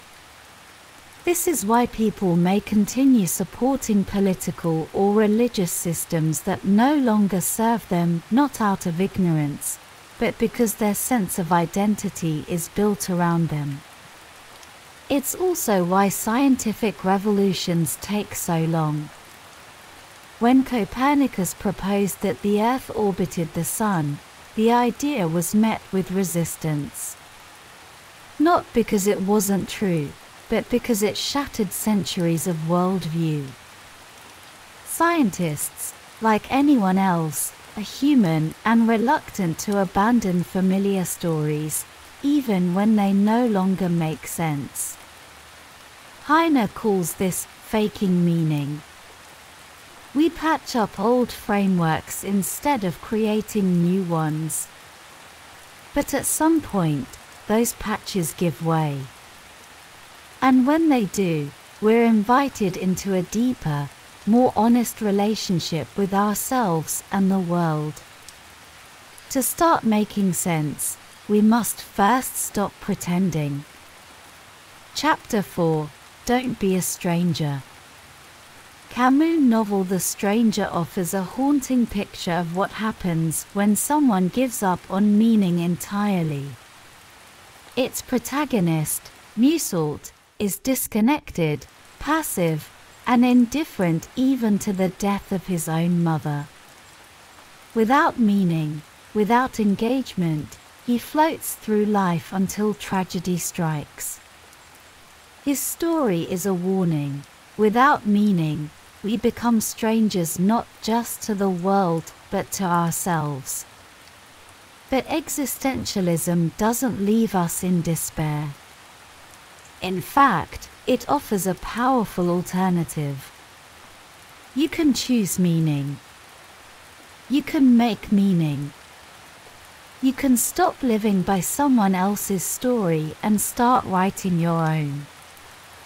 Heine suggests that in moments of disconnection, we must return to the things that feel real. For some, that's nature. For others, creativity, family, faith, or service. The details don't matter. What matters is that you choose to engage with life, not withdraw from it. Jean-Paul Sartre said that even though we didn't choose to be born, we are responsible for the lives we create. And that's the heart of existentialism. No one is coming to hand us a ready-made purpose. It's ours to shape, moment by moment, choice by choice. In times of confusion, this truth can feel overwhelming. But over time, it becomes empowering. The absurd isn't a threat, it's an invitation. If nothing has fixed meaning, then everything can hold meaning. Your work, your relationships, your quiet rituals, your dreams. All of it can matter if you choose to let it. Final summary. Start Making Sense reminds us that meaning isn't found, it's made. We are, by nature, storytellers. Our happiness depends not on the certainty of the world, but on the quality of the stories we tell ourselves about it. And when the old stories no longer fit, we have the power to write new ones. By acknowledging your contradictions, embracing uncertainty, and choosing to live with intention, you can start making sense of your life, even when the world doesn't. Tonight, as you drift into sleep, know that your story is still unfolding. And you are the author. Thank you for joining us in the Midnight Library. Good night and sweet dreams.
Welcome back to the Midnight Library. This is the place where books become dreams, where wisdom from history, business, health, and personal development transforms into soothing bedtime stories for the soul. Tonight, we explore a book that invites us to rethink everything we've been taught about work, time, and fulfillment. It's called Work Backwards, written by Tim Duggan. Tim Duggan is a renowned Australian author and digital media entrepreneur. As the co-founder of Junkie Media, and author of best-selling titles like Cult Status and Killer Thinking, Tim has helped shape how we think about work, creativity, and impact in the modern world. With Work Backwards, he offers a revolutionary blueprint for escaping the burnout trap and designing a life where work complements, rather than controls, who we are. Before we begin, take a moment to get comfortable. Breathe in and out. Lower your shoulders. Soften your gaze. And as you settle in, feel free to share where you're listening from in the comments. We love knowing where in the world our Midnight Library stories are being heard. You can also let us know what book you'd love to fall asleep to next. Now, let's begin our journey into Work Backwards. Chapter 1: Balancing Life's 4 Key Slices. Imagine your life as a simple circle, sliced into 4 parts: work, relationships, mind, and body. Each slice is vital to your well-being. But how we prioritize them, that makes all the difference. Work often consumes the biggest slice. We spend roughly 1/3 of our lives doing it. But the other slices, nurturing relationships, nourishing the mind, and caring for the body, are just as essential. What if we flip the traditional work-life balance to life-work balance? What if life came first? Tim Duggan proposes that the path to a more fulfilling life begins by reordering our priorities, not just emotionally, but practically, day to day. Happiness research shows we're often working more than we need to. If we truly optimized for joy, connection, and purpose, our days would look very different. It's time to start designing life from the heart outward. And that begins with how we spend our time. Chapter 2: Allocating Time for a Full Circle Life. Each week, you have 112 waking hours. What if you divided those hours equally between the 4 essential slices: 28 for work, 28 for relationships, 28 for mental stimulation, and 28 for physical care? It sounds radical, but it's entirely possible. Most of us are conditioned to prioritize work, often giving it far more time than it deserves. But studies show that working more than 35 hours a week rarely leads to greater well-being or productivity. In fact, 28 focused hours might be all you need. Spending equal time on relationships, the mind, and the body can transform your quality of life. 4 hours a day with loved ones. 4 hours a day learning, reading, relaxing, or daydreaming. 4 hours a day cooking nourishing meals, moving your body, or simply resting. And some activities can overlap: going for a walk with a friend, preparing dinner with family, or listening to an audiobook while stretching. The goal isn't perfection. it's awareness. This is how a full circle life begins, not with more time, but with intention. Chapter 3: Rethinking Budgeting with Joy in Mind. When you hear the word budget, what comes to mind? For many, it's restriction, control, sacrifice. But Tim Duggan reframes budgeting as a joyful exercise in self-awareness. He introduces the concept of a backwards budget, a method that starts not with income, but with what you need to live the life you truly want. The backwards budget asks, what's enough for you? What are the non-negotiables that bring joy, peace, and fulfillment? And how much do those things actually cost? Once you know your ideal lifestyle costs, you can work backwards to create income streams that support it, rather than work endlessly hoping to someday afford joy.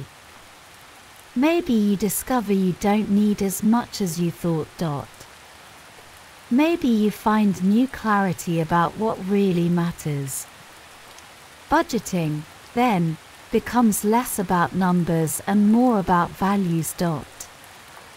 And with that shift, financial peace begins to bloom.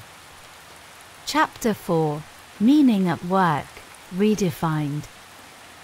We've all heard the saying, find a job you love and you'll never work a day in your life. But that's not always realistic or necessary. Tim Duggan explains that work doesn't have to be your passion. It just has to be manageable, meaningful enough, and aligned with your values. Some people see their job as a means to support their passions outside of work. Others find career paths that offer growth and learning. A few feel called to work that expresses their deepest purpose. All of these are valid. Studies show that spending just 20% of your work time on meaningful tasks can significantly reduce burnout. And adding more than that doesn't necessarily increase your fulfillment. The takeaway is simple: you don't need to love every part of your job. But finding moments of meaning, small, intentional slices of satisfaction, can change your relationship with work. It's not about quitting your job to chase a dream. It's about finding value in what you already do, and knowing when it's time to shift.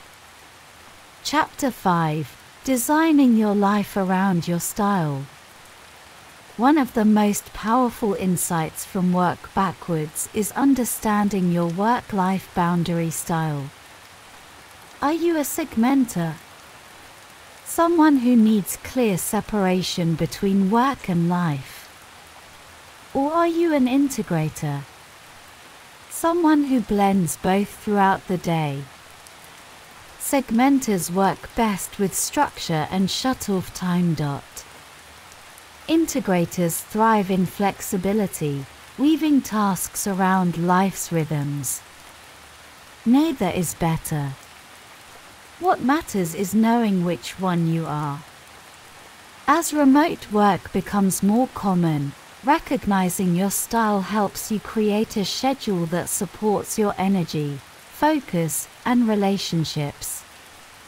If you're a segmenter, you might benefit from designated work hours and a strict end-of-day routine.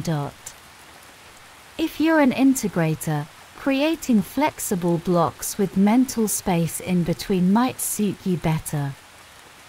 Honoring your natural rhythm helps you do better work and live a better life. The message is simple, yet transformative. You don't have to change who you are to succeed. You just need to work with, not against, your nature. Final summary. Work backwards teaches us that life is not about fitting ourselves into a rigid system, but about designing a rhythm that honors our priorities, energy, and joy. It starts by shifting focus from work first to life first. By balancing the four essential slices, work, relationships, mind, and body, we begin to reclaim time, clarity, and connection. You don't need to wait for the weekend to feel free. You don't need to chase a dream job to find peace. And you don't need more hours in the day, you just need to spend them wisely. With small shifts in schedule, budgeting, and mindset, you can work backwards from the life you truly want and build it from the inside out. Now, let go of the to-do list, the deadlines, the expectations. Let the wisdom settle gently in your mind as you drift towards stillness. You are safe. You are whole. And you have time. Everything you need is already within you. Good night and sweet dreams.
Welcome back to the Midnight Library.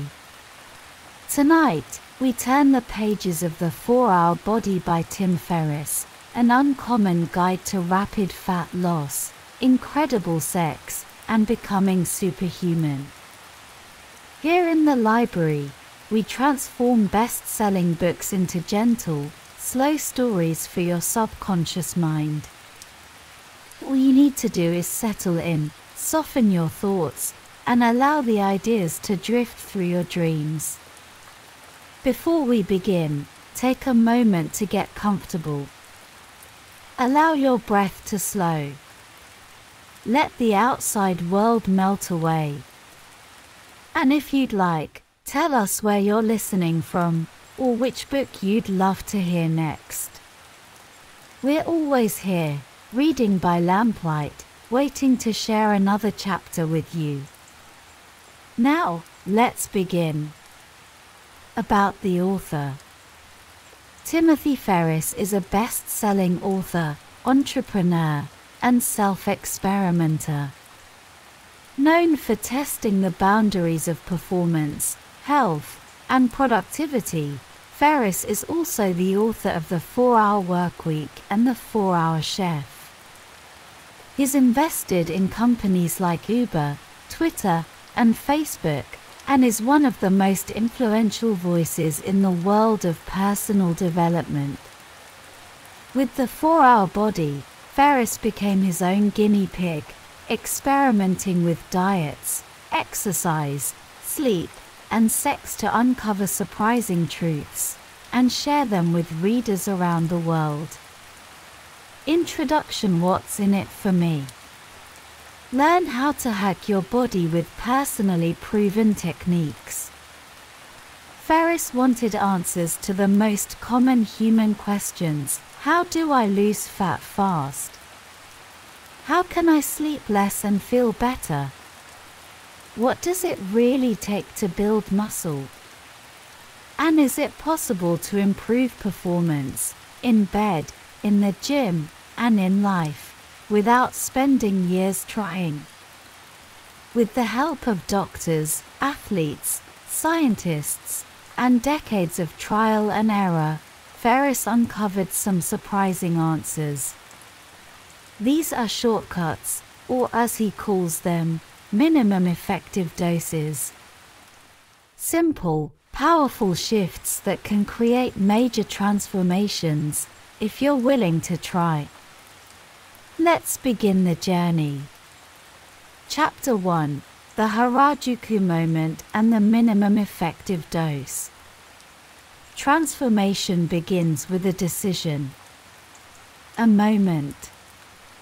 A feeling of enough is enough. Ferriss calls this the Harajuku moment, the instant you realize you're ready to change. For Chad Fowler, it was a trip to Tokyo where he found nothing in the shops fit him.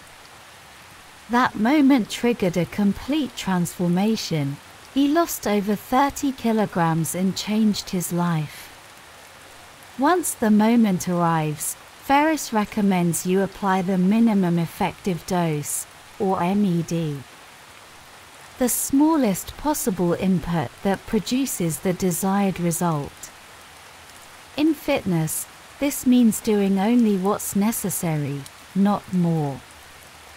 High-volume training can be replaced with targeted, efficient movement. Take Ironman competitor Brian McKenzie. He reduced his training from 30 hours per week to just 6.5 by applying the MED.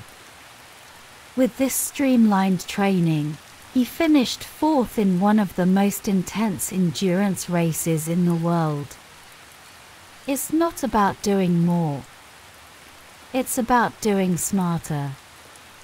Chapter 2: The Slow-Carb Diet and Protein-First Mornings. To lose weight fast, Ferriss swears by the slow-carb diet, a 5-rule system that helped him shed 9 kilograms in 30 days without exercise. Rule 1: Avoid white carbs like bread, rice, potatoes, and pasta. Rule 2. Eat the same simple meals on repeat. Lean protein, legumes, and vegetables. Rule 3. Drink only water, unsweetened tea or coffee, and limit alcohol to red wine. Rule 4. Avoid fruit, except for tomatoes and avocados. Rule 5. Embrace a weekly cheat day. Eat what you crave to spike metabolism and avoid burnout. Just as important is what you eat first thing in the morning. Ferris emphasizes 30 grams of protein within 30 minutes of waking. This simple act reduces cravings and supports weight loss. Eggs, turkey bacon, or a protein shake can set the tone for the day and the body. Chapter 3. Burn fat and build muscle with simple movements. Tracy Rifkind discovered the power of the Russian kettlebell swing. In just 15 minutes twice a week, she lost over 45 kilograms. This compound movement activates the entire body, builds strength, and torches fat. It's simple, effective, and takes less time than a sitcom episode. On the muscle side, Ferris created Occam's protocol, a minimalist approach to muscle gain. With just a few targeted lifts and maximum recovery, it's possible to build real muscle fast. Neil Strauss, author of The Game, used this method to gain 4.5 kilograms of muscle in 1 month. Chapter 4. Better sleep, less sleep, deeper sleep. Struggle to fall asleep. Ferris recommends an ice bath 1 hour before bed. The drop in core temperature can trigger the body into rest mode. For those seeking more waking hours, Ferris explored polyphasic sleep. The everyman schedule requires just 5.2 hours a day, 1 long core sleep and 2 short naps. The more extreme Uberman schedule trims sleep to just 2 hours a day. It's not for everyone, but it reveals how adaptable our bodies truly are. Chapter 5. Uncommon advice for better sex. According to Ferris, improving your sex life is a matter of science and subtlety. Start by increasing hormones naturally. Cholesterol-rich foods like hard-boiled eggs can raise testosterone or luteinizing hormone levels, boosting libido for both men and women. And for enhanced intimacy, adjust angle and pressure. Slight changes in position can improve stimulation and connection, especially when communication and comfort are prioritized. Chapter 6. How to jump higher and run better. Want to jump higher? Try swinging your arms down like a diver before launching into a squat. This creates momentum and adds inches to your vertical leap. Want to run faster? Learn the pose method. Land on the balls of your feet, lean forward, keep knees bent, and let gravity do the work. This technique reduces injury, increases speed, and feels like flying. Chapter 7. Boost your performance with small adjustments. Allyson Felix, Olympic sprinter, used competition conditioning to break world records. She trained by walking fast, forcing her body to jog to maintain pace. For swimming, Ferris embraced the total immersion technique, focusing on glide, body alignment, and reduced drag. In weeks, he doubled his swim distance without extra effort.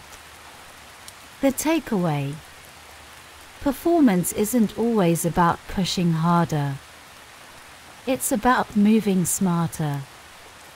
Conclusion: becoming superhuman one habit at a time. Ferriss teaches that transformation is accessible. By identifying your Harajuku moment, applying the minimum effective dose, and experimenting with small, consistent changes, you can reshape your body, boost your energy, and live better. It's not magic. It's method. As you settle into sleep, know that your body is already working with you, repairing, recharging, and recalibrating. The information you've absorbed tonight will continue to hum gently in the background, ready for action when you need it. And for now, you can rest. You've learned. You've listened. You've grown. Let go of the day and drift into the night. Good night and sweet dreams.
Welcome back to the Midnight Library, the place where we take some of the world's most powerful books, spanning self-development, business, spirituality, and politics, and gently transform them into soothing bedtime stories, designed to help you sleep deeply and learn effortlessly.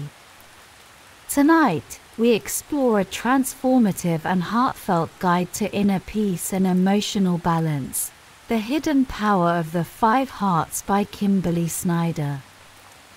Kimberly Snyder is a renowned holistic wellness expert, nutritionist, and the best-selling author of multiple books on health, beauty, and spiritual growth.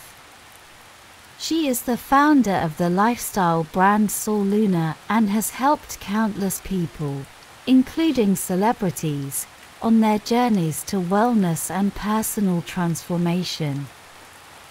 Her work blends ancient wisdom with modern practices, always anchored in heart-centered living and inner beauty. As always, we'd love to know where in the world you're listening from. It's always heartwarming to see how far these stories reach. And if there's a book you'd love us to turn into a sleep story, let us know in the comments. Now, let's take a slow, deep breath and begin our journey inward. Introduction: What's in it for me? A new path to peace, presence, and emotional clarity. Have you ever found yourself lying in bed at night, wide awake, with your mind racing, looping through worries, memories, and to-do lists? This is the mind on overdrive, a state that too many of us know too well. But what if we could gently shift our focus away from the noisy mind and toward the quiet wisdom of the heart? This is the essence of the hidden power of the 5 hearts, the invitation to lead from love, intuition, and balance, instead of fear, overthinking, or ego. Kimberly Snyder introduces us to 5 stages of heart-centered living.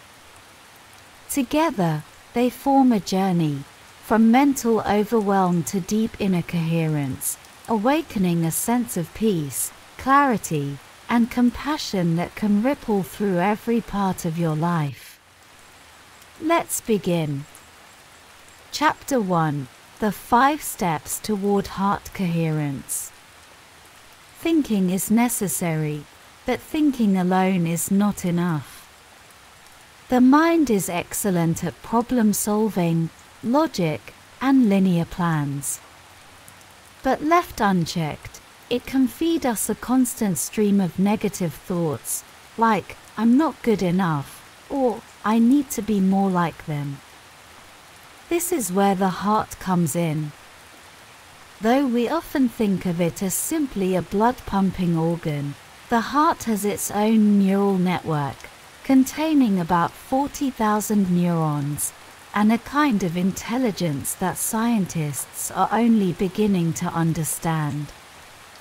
It even sends more signals to the brain than the brain does to the heart. When your heart and brain sync up in a state called coherence, you feel clearer, more resilient, and far more connected to yourself and others. The 5 hearts are a roadmap to reach this harmony. They move from disconnection and inner chaos to intuition, clarity, and radiant connection.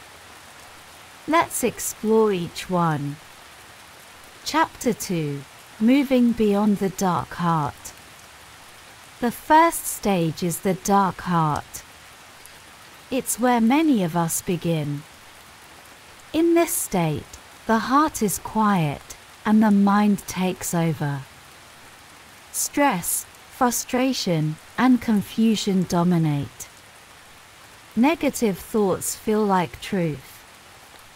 We start believing we're broken, behind, or not enough. But this stage is a teacher. It's here to show us the contrast, to help us realize what it feels like when we live only from the head and not the heart. To move beyond the dark heart, begin by reconnecting with your heart. Place your hand gently on your chest. Breathe deeply. Imagine appreciation flowing into your heart. This simple act begins to re-establish communication between the brain and heart. This is the beginning of coherence. Over time, as this connection deepens, you'll find thoughts naturally begin to soften. You no longer have to force positivity. It arises on its own. And with that, the darkness begins to lift. Chapter 3: The Strengthening of the Propelled Heart. The second stage is the propelled heart. Here, you feel momentum. Light begins to return. And the voice of your heart gets louder than the chatter of your mind. You may begin to feel a newfound clarity. Confidence grows. And you start recognizing that the feelings of lack and fear were illusions. You were never broken. You were just disconnected. Practices like visualizing your heart as a radiant sun or placing a hand on both your heart and gut to align their wisdom help ground you. You may still feel occasional resistance or doubt, but overall, there's movement. Energy returns. Life begins to flow. This is the heart's quiet strength waking up. Chapter 4: The Wisdom of the Steady Heart. Next comes the steady heart. At this stage, your emotional waves calm. You stop searching for worth in the external world and instead anchor into the knowing that love, peace, and wisdom are already within you. Emotional intelligence deepens. You begin to notice when jealousy, impatience, or self-doubt arise, and instead of reacting, you respond. This is the heart as your guide. True love starts to feel less like a yearning and more like a steady flame within. You love not to be validated, but because it's your nature to love. You grow compassionate, even toward people who once triggered you. The heart becomes your anchor and your compass. Chapter 5: The Forgiveness of the Devoted Heart. Then comes the devoted heart. Here, your heart takes full leadership. You begin living more from your inner world than the outer one. Life slows down. Decisions come from intuition, not overthinking. Forgiveness becomes easier, and you begin releasing the old stories, wounds, and patterns that once kept you small. You become a quiet force, radiating love, but needing less in return. Compassion grows. Humility softens the ego. You trust the unfolding of life, knowing your heart will guide you always. And with every breath, love becomes not something you give or receive, but something you are. Chapter 6: Broadcasting the Clear Heart.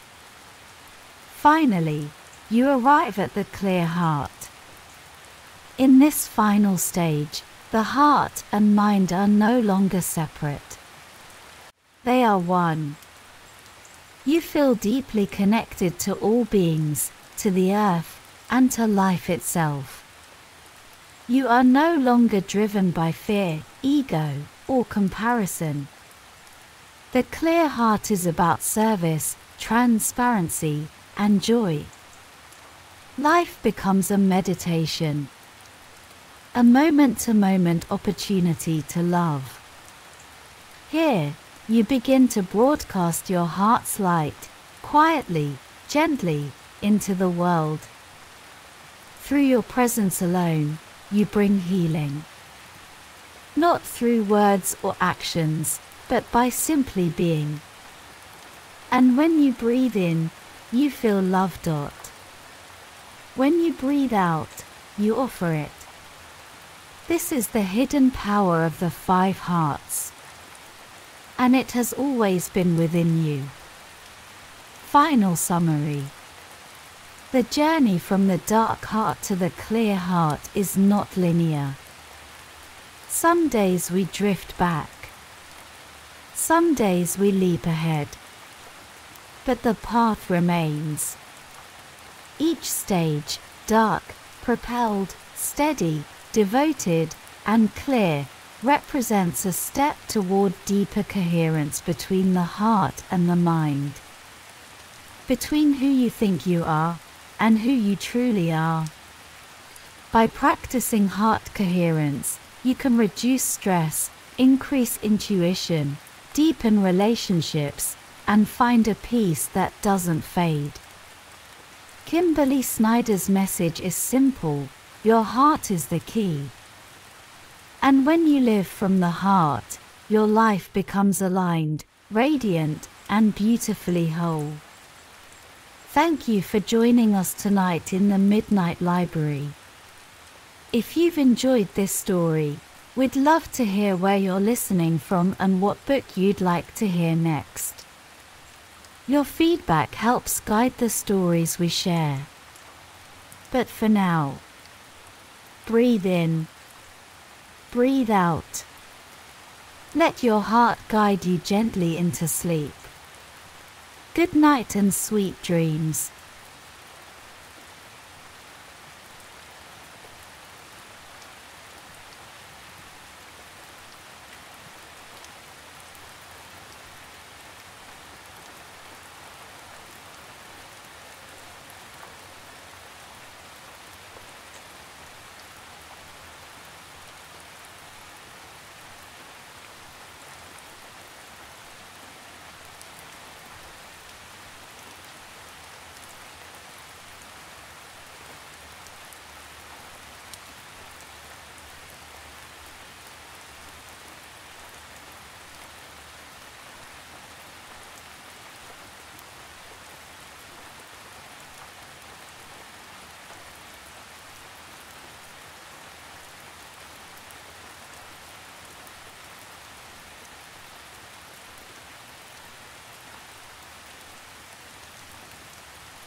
Welcome back to the Midnight Library.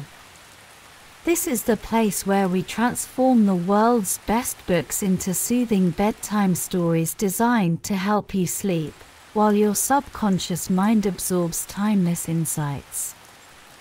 We take classic and contemporary works from the worlds of psychology, business, personal development, spirituality, and history, and turn them into calming journeys that inform, inspire, and relax. Before we begin, take a moment to settle in. Lower your volume to a soft, gentle level. Let your eyes grow heavy, and allow the comfort of this moment to hold you. And if you enjoy these stories, please take a moment to like, comment, and subscribe. Let us know where in the world you're listening from. We love hearing how the Midnight Library brings so many dreamers together from all across the globe. And of course, if you have book suggestions for future episodes, we're always listening. Tonight's story is based on Shift, Managing Your Emotions So They Don't Manage You by Ethan Kross. About the author. Ethan Kross is a professor at the University of Michigan's Department of Psychology and the Ross School of Business. He directs the Emotion and Self-Control Laboratory, where his research focuses on how people can manage their internal experiences to live more fulfilling lives.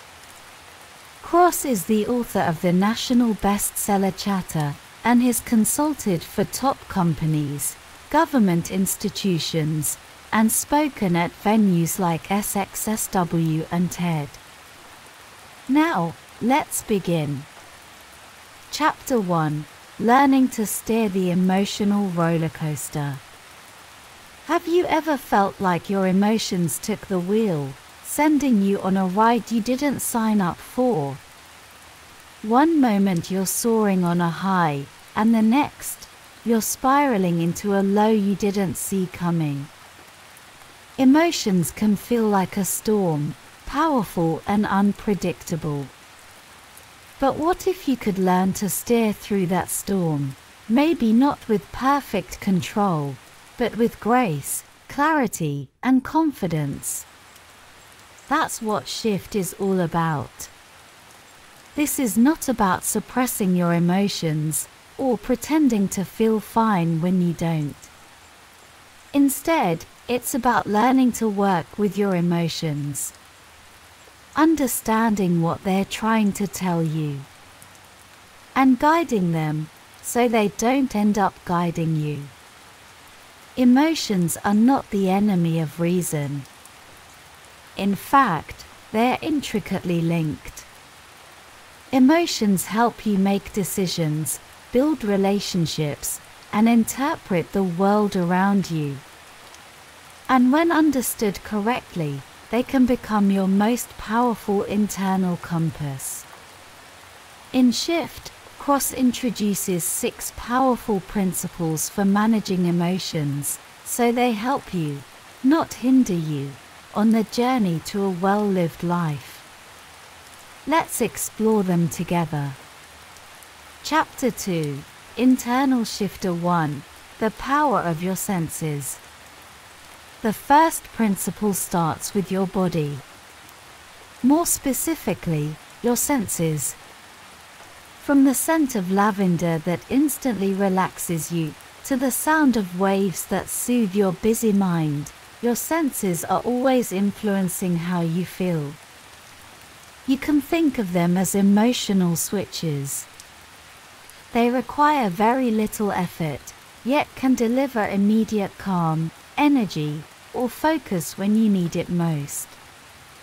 Kross encourages something called sensory bundling, which means using multiple senses together to shape how you feel. For example, as part of your bedtime routine, you might dim the lights, play soft music, and use a calming scent, like chamomile or sandalwood.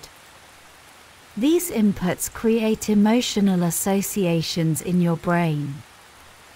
Over time, they build into powerful rituals that help shift your state, often without you even realizing it. So tonight, ask yourself, how can you curate your sensory inputs, not just react to them? How can you use your body to help shape your emotional world? Chapter 3, Internal Shifter 2, Attention. Now, let's turn inward. Your attention, your focus, is like a spotlight. And wherever it lands, that becomes your emotional reality. Sometimes, it's helpful to focus on what's bothering you, to face the discomfort and learn from it. Other times, stepping back is the wiser move. Not everything needs to be analyzed or fixed in the moment. Cross teaches us that toggling between zooming in and zooming out is a skill. Just like a camera lens, you can choose your level of focus. Ask yourself, is this a moment for deep reflection? Or is it a moment to shift your gaze, to give yourself space and perspective? Learning when to approach and when to step back helps us avoid emotional spirals and gives us room to reset. Chapter 4, External Shifter 1, Spaces Matter. Let's look outward now, to your environment. Your physical spaces hold emotional power. A cluttered room can create tension. A cozy cafe might bring a sense of nostalgia and warmth. A walk through the woods can open up creativity. Changing your space, even slightly, can shift your mindset. You don't need to move mountains. Sometimes, a tidy desk, a favorite chair, or a photo that makes you smile can do the trick. And when you need a bigger reset, try switching locations altogether. Go outside. Visit a calming space. Let your environment support the emotions you wish to feel. The spaces you inhabit are not neutral. They shape your experience of the world. And when you learn to shape them back, you become the designer of your emotional reality. Chapter 5, External Shifter 2, People and Emotional Contagion. Now, let's talk about people. Moods are contagious. One person's tension can ripple through a room. But so can joy, compassion, calm. The people you surround yourself with influence your emotional life more than you might realize. Social comparison also plays a role. Sometimes it can inspire you, other times, it can leave you feeling less than. Cross encourages awareness. Notice how others affect your emotions. Protect your peace when needed. Seek out those who lift you up, not just those who look good on paper. We can't always control who's around us, but we can control how we respond. And we can choose to invest in relationships that nourish, not drain, our emotional energy. Chapter 6, WOP, Your Emotional Action Plan. So how do we put all of this into action? Cross introduces a powerful framework called WOP. Wish, outcome, obstacle, plan. First, identify a heartfelt goal, like becoming more patient, or showing up fully for your loved ones. Then, imagine the outcome. What would life feel like if this became true? Next, identify the obstacle that usually gets in the way, maybe stress, time, or habit. And finally, make a plan. If I feel stressed and tempted to snap, I'll take a breath and remind myself of what matters. That's WOP. It's a way of translating emotions into decisions, and decisions into actions. It's simple, practical, and deeply effective. Conclusion. Here's what we've learned tonight. You have far more influence over your emotions than you think. By using tools like sensory awareness, mindful attention, curated environments, supportive people, and structured planning, you can learn to navigate even the toughest emotional terrain. This isn't about pretending everything is perfect. It's about gaining the ability to shift, to meet your emotions with understanding, not fear. Your emotional life is not a storm to be survived, but a landscape to be explored. And with the right tools, you can become not just a passenger, but a wise and steady guide. So now, as you drift into rest, let that truth settle deep within. You are not at the mercy of your emotions. You are learning to shift, gently, wisely, and with grace. Breathe deeply. Let go of the day. And remember, you are safe. You are capable. And you are enough. Good night and sweet dreams.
Welcome back to the Midnight Library.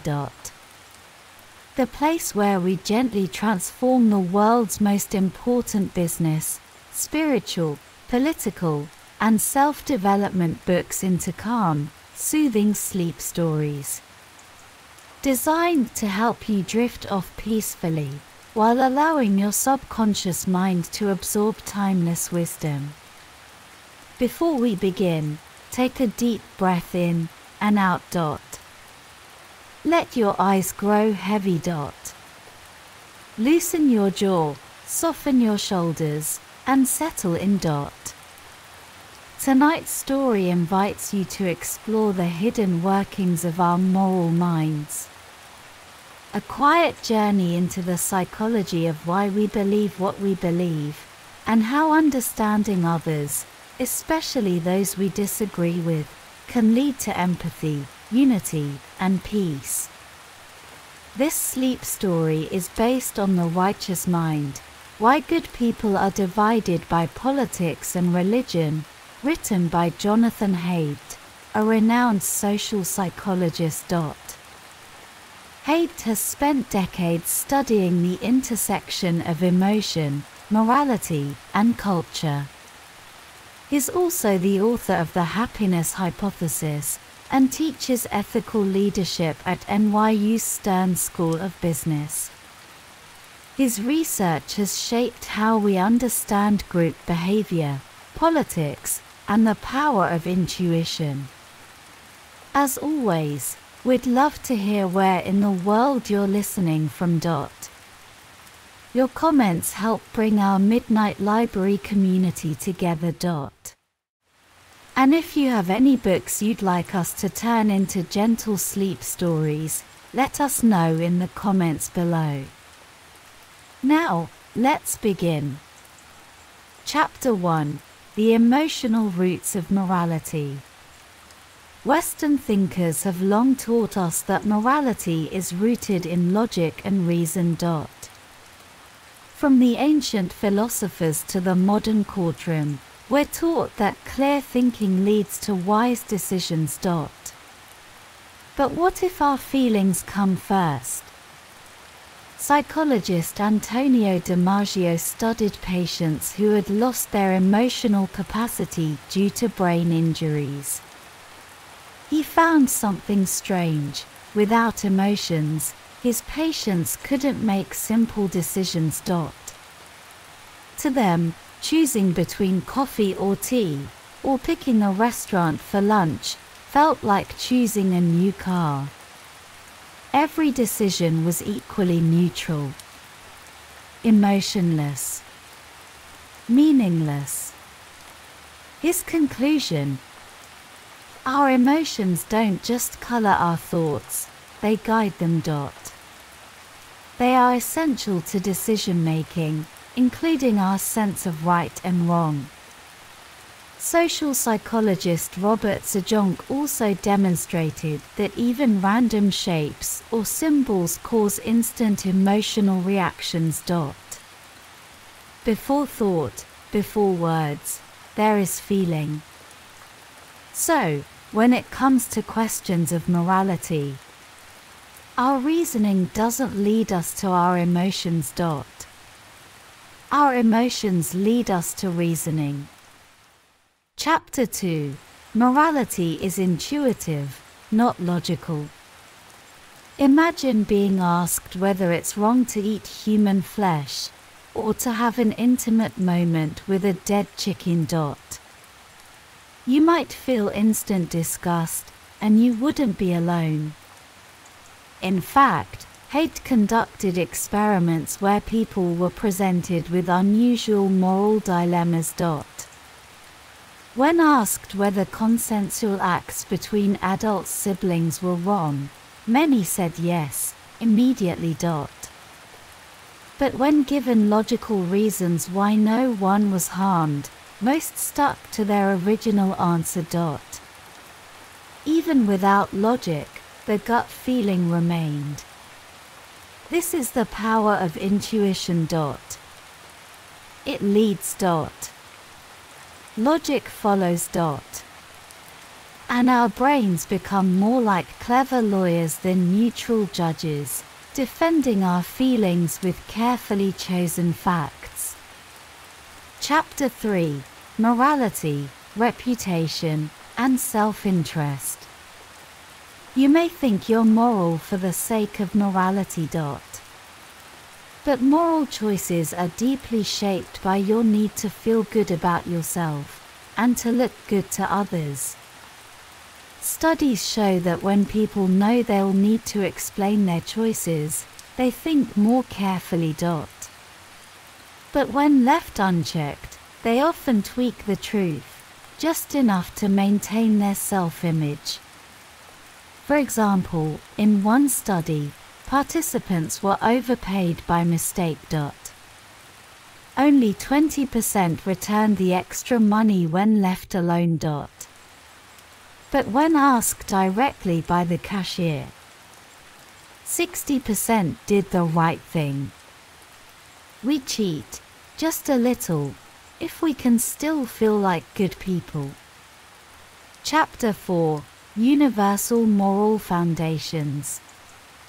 If you've ever felt rage at unfairness or pride in loyalty, you're experiencing one of the 6 universal moral foundations. According to Haigh's moral foundations theory, humans evolved deep instincts for things like care, fairness, loyalty, authority, sanctity, liberty. These foundations exist across cultures. But each culture, and each person, values them differently. In some societies, loyalty to family or tribe may outweigh individual freedom. In others, justice and independence are paramount. Our moral values are shaped not only by instinct, but by the culture around us. Chapter 5: Weird Morality versus the Rest of the World. Much of psychology is based on weird societies: Western, educated, industrialized, rich, and democratic. These cultures prize individual rights and personal freedom. But they're not the global norm.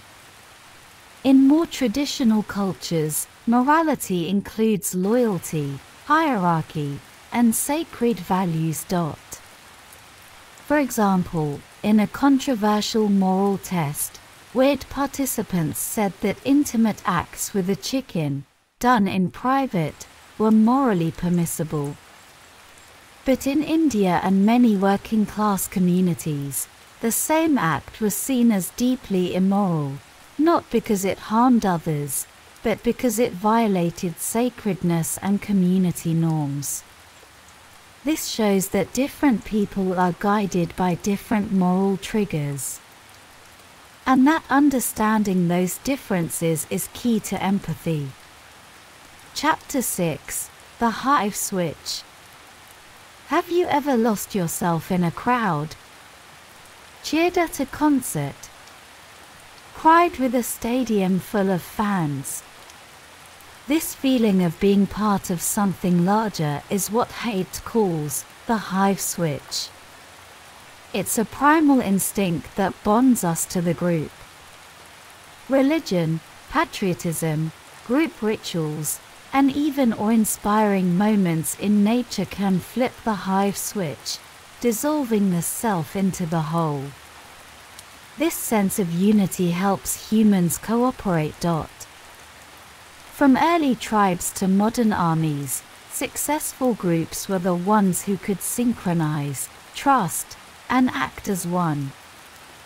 Chapter 7: The Power and Danger of Religion. Some scientists view religion as a dangerous illusion. But Haidt argues that religion, like the hive switch, evolved to bind groups together.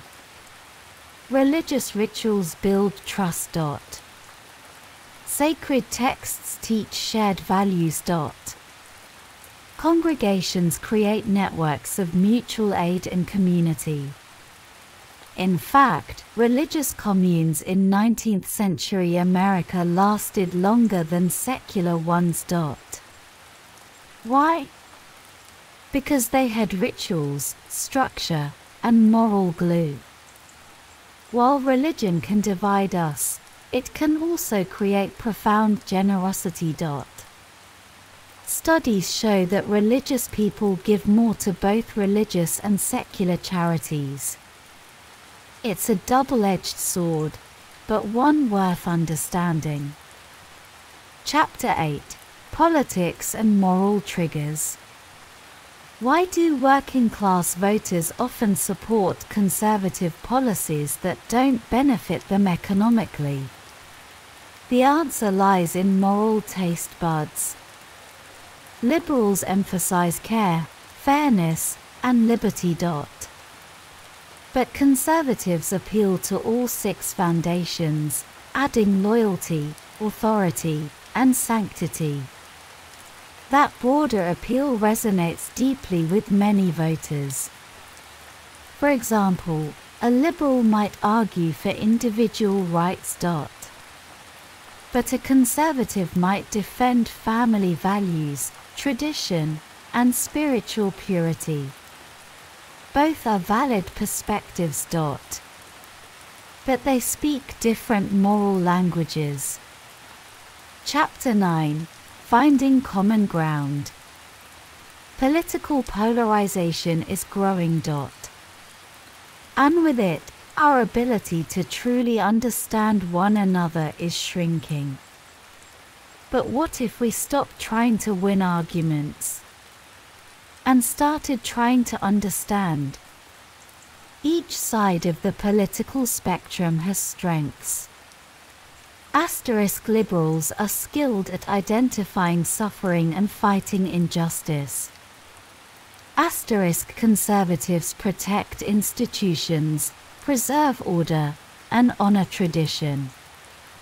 Together, they form a complete moral system. Alone, each is incomplete. We need both. Not as enemies, but as partners in the shared project of democracy. Final thoughts: intuition, empathy, and connection. The main message of the righteous mind is simple, yet profound. Moral judgments arise from intuition, not logic. And to change minds, or understand others, we must begin with empathy. Speak not just to ideas, but to hearts. Be kind. Be curious. And remember that happiness comes not from endless self-reflection, but from connection, joining something larger than yourself. So tonight, as you drift into sleep, take comfort in the idea that understanding others begins not with arguments, but with a gentle smile, an open heart, and a willingness to listen. Breathe deeply. Let go of your thoughts. And rest in the knowledge that your mind, your values, and your kindness are part of something far greater than yourself. Thank you for spending this evening at the Midnight Library. We hope tonight's story brought you peace and insight.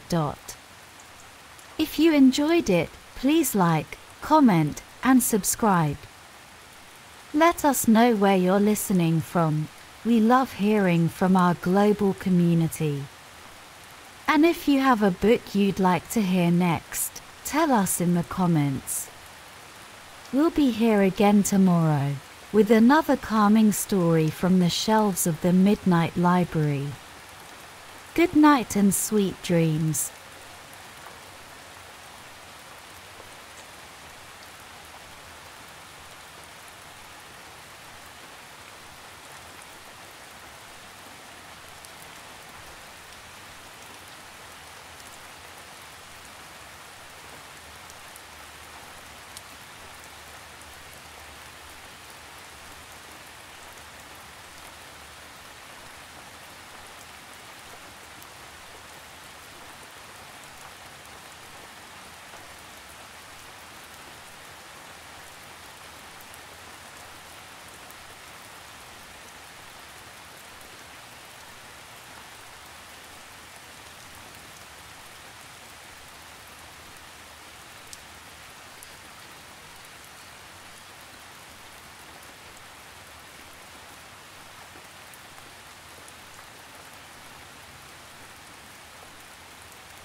Welcome back to the Midnight Library, a sanctuary of calm where history, business, self-development, and spiritual wisdom are gently transformed into soothing bedtime stories.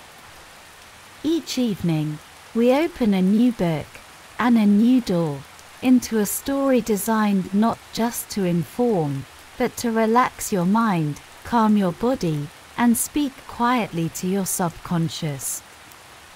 Tonight's book is a powerful and urgent one, Uncontrolled Spread by Scott Gottlieb, a former commissioner of the U.S. Food and Drug Administration, a physician, policymaker, and a leading voice in American healthcare.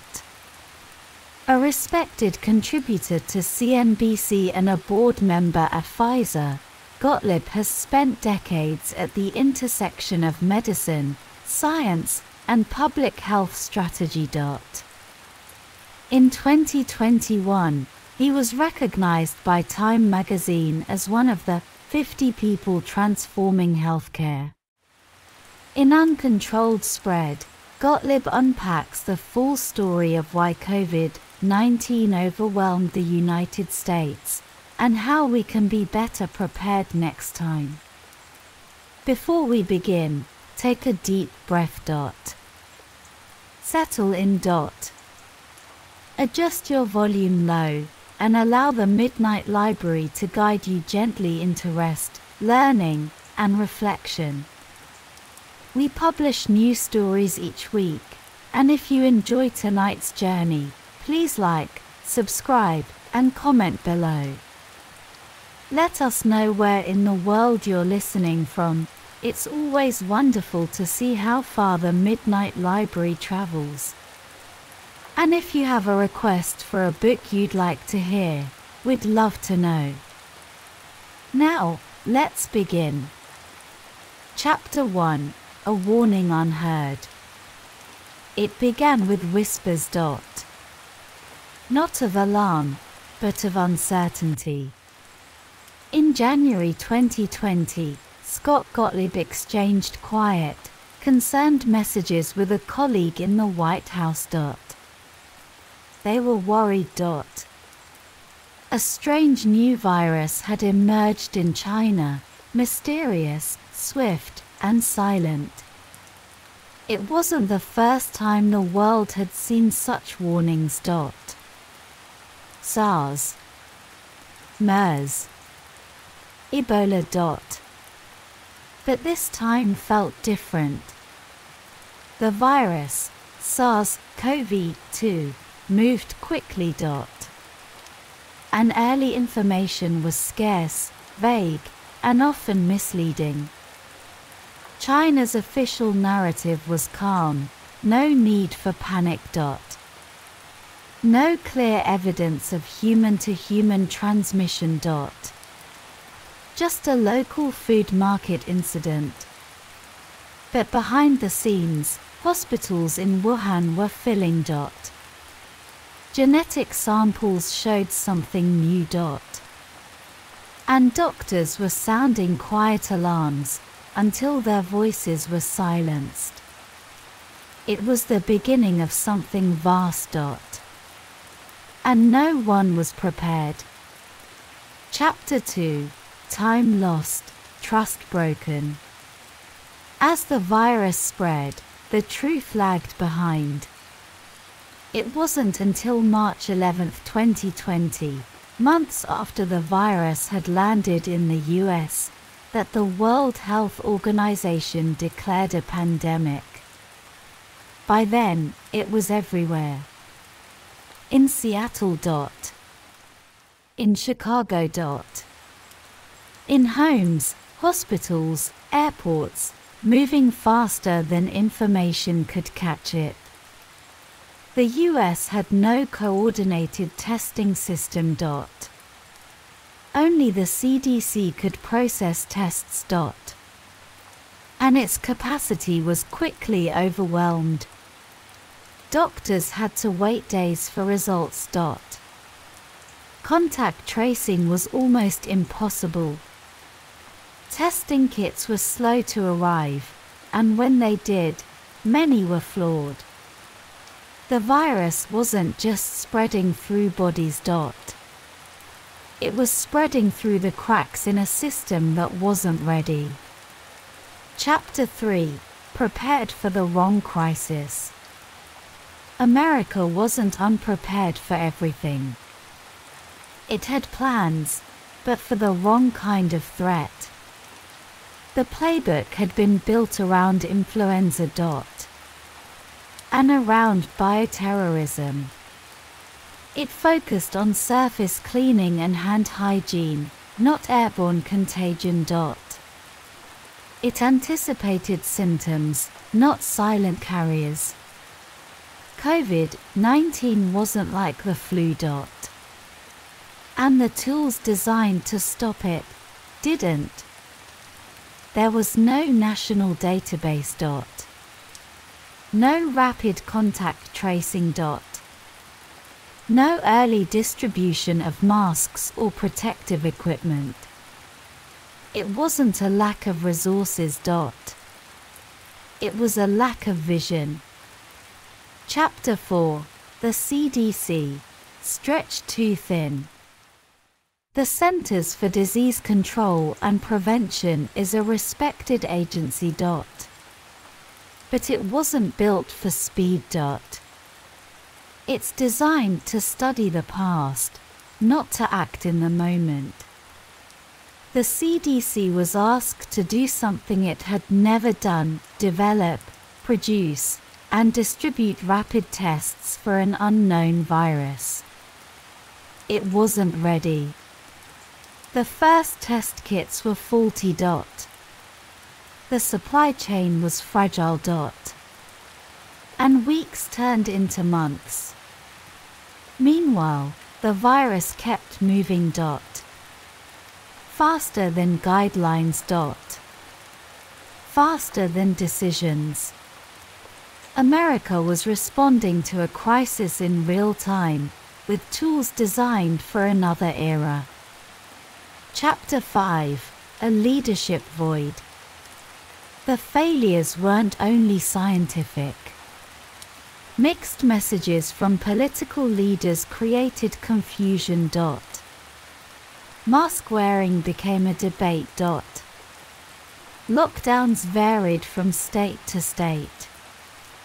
Public trust began to erode. Even inside the White House, safety measures were ignored. And critical tools like antigen tests were delayed and misused. It was a leadership vacuum. At the very moment leadership mattered most. Chapter 6: A Study in Contrast, South Korea. Across the ocean, a different story was unfolding. South Korea had learned from a past crisis, the MERS outbreak of 2015. It had built testing centers, stockpiled supplies, and created a system to approve tests within days. When COVID-19 appeared, they acted. Within weeks, South Korea was testing 20,000 people a day. America took 4 months to reach the same scale. They shared data. They traced contacts. They contained outbreaks. The US had time. But time, once lost, cannot be reclaimed. Chapter 7: What the Future Demands. There was a bright spot. Vaccines, especially the mRNA platforms, worked. Science met the moment. Moderna and Pfizer developed solutions at record speed. But science alone can't save us next time. Public health must be treated as a national security priority. America needs a permanent agency, one with the authority, funding, and agility to act. Not after the crisis starts, but before it begins. It must be able to test, trace, and communicate transparently. It must learn from the past and plan for what's next. Because there will be a next. Final summary. Uncontrolled spread is not just a post-mortem. It is a warning. And a blueprint. America was caught unprepared. Not because the danger was invisible, but because we didn't look closely enough. Didn't act quickly enough.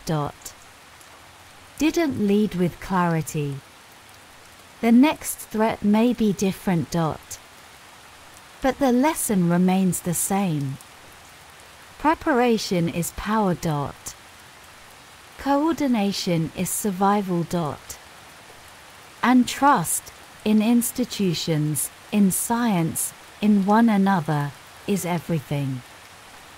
If you enjoyed this story, please like, comment, and subscribe. Let us know where you're listening from. It's always beautiful to see how the Midnight Library connects people from around the world. And if there's a book you'd love to hear adapted, we'd love to hear your request. We upload new stories regularly, transforming history, business, and wisdom into gentle journeys for the soul. Until next time, rest well. And may your dreams carry you forward in peace and clarity. Good night and sweet dreams.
Welcome back to the Midnight Library. Before we begin tonight's story, take a moment to get comfortable. Turn your volume down low, just a whisper of sound.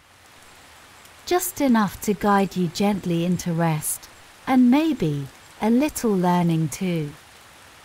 Because the Midnight Library is not like any ordinary library. This is a special place, a quiet, dreamlike corner of the world, where we take some of the most powerful books ever written, from the worlds of business, spirituality, self-development, and even politics, and transform them into calming, soothing sleep stories. Stories that not only help you relax, but speak softly to your subconscious, planting seeds of insight, confidence, and clarity while you drift away. So whether you're here to rest, to recharge, or to grow, you're in the right place. And we'd love to know where you're listening from. It's always so inspiring to hear how this quiet little library brings people together. From London to Lagos, New York to New Delhi. So feel free to drop a comment or message with your location. And if there's a book you'd love to hear featured in a future sleep story, don't be shy, let us know. Your requests help shape this journey. Now, with that said, let's gently open the pages of tonight's book. This story is inspired by the book The Power of Self-Confidence by Brian Tracy, a man who has dedicated his life to understanding what makes people successful and will explore one of the most quietly powerful forces you possess: self-confidence. Tracy wasn't born into wealth or confidence. In fact, he started with very little, a high school dropout working manual jobs. But through study, discipline, and relentless action, he transformed his life. He became a respected speaker, best-selling author, an advisor to leaders across the world. His books, like Eat That Frog and No Excuses, have helped millions focus, believe in themselves, and succeed. And the power of self-confidence is a quiet reminder that everything starts inside. It's about learning to believe in your ability to grow, to handle what comes, and to become the person you've always known you could be. So now, let's begin. Chapter 1: The Seed of Confidence. Confidence doesn't begin with success. It begins with belief. According to Brian Tracy, your thoughts are the blueprint of your life. What you think about most, especially what you believe about yourself, becomes the foundation of your reality. This is the law of concentration. What you focus on grows. Imagine your thoughts like tiny seeds. Each time you tell yourself, "I can do this," that seed takes root. And every time you repeat it, the roots grow deeper. You may not feel confident yet. That's okay. But you can act with confidence, speak a little clearer, stand a little taller, and the feeling often follows. This is called the law of reversibility. Action creates emotion.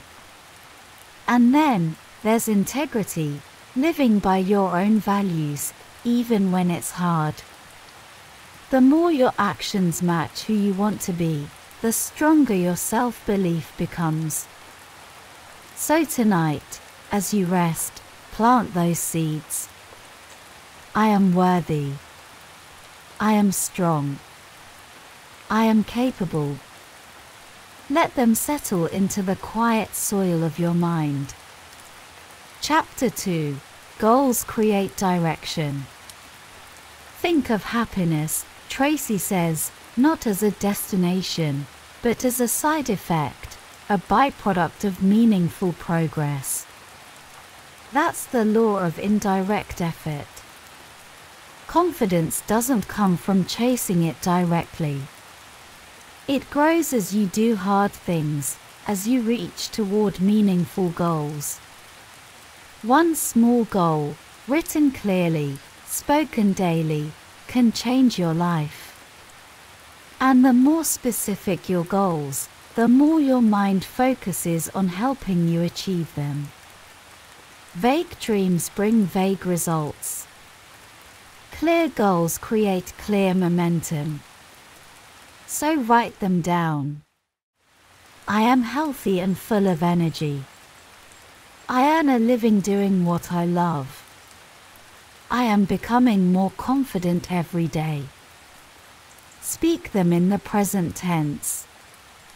Your subconscious mind will begin to believe them. And when you believe, you act. What's one goal that, if achieved, would transform everything? Hold it gently now in your thoughts as you drift off, and know you're already on the path. Chapter 3: Mastery Builds Confidence. You don't need to be perfect. But if you aim to improve just 1% every day, the results over time will be extraordinary. Confidence grows from competence. The more you master a skill, the more confident you feel in using it. And this applies to everything: speaking, parenting, selling, writing, leading. Find your strengths. What do you enjoy? What comes naturally? Lean into that, and then stretch. Practice. Study. Fail. Learn. Improve. Grandma Moses began painting at 78. She became world famous. Not because she had decades of training, but because she believed it wasn't too late to try. What if your next chapter is just beginning? Chapter 4: Belief is a self-fulfilling prophecy. There's a story of a man saved not by money, but by belief. A stranger gave him a signed check for $500,000, but the man never cashed it. Just knowing he had a safety net gave him the courage to take risks, negotiate better, and rebuild his business. A year later, he learned the check was fake, but it didn't matter. The belief had already changed his reality. This is the law of belief. What you believe becomes your truth. So surround yourself with uplifting people. Speak to yourself with kindness. Replace every "I can't" with "I'm learning." Use affirmations and visualization to see yourself succeeding, growing, thriving. Tonight, imagine a scene, one where you speak clearly in front of a group, or finish a project, or walk into a room knowing you belong. See it, feel it, and believe it. Your subconscious is always listening. Chapter 5: Focus on your strengths. The path to confidence isn't paved with fixing flaws, but by building on what's already strong. What do you love doing? Where do you feel most alive? According to Brian Tracy, lasting success comes when you lean into your natural talents and let them grow. Focus there.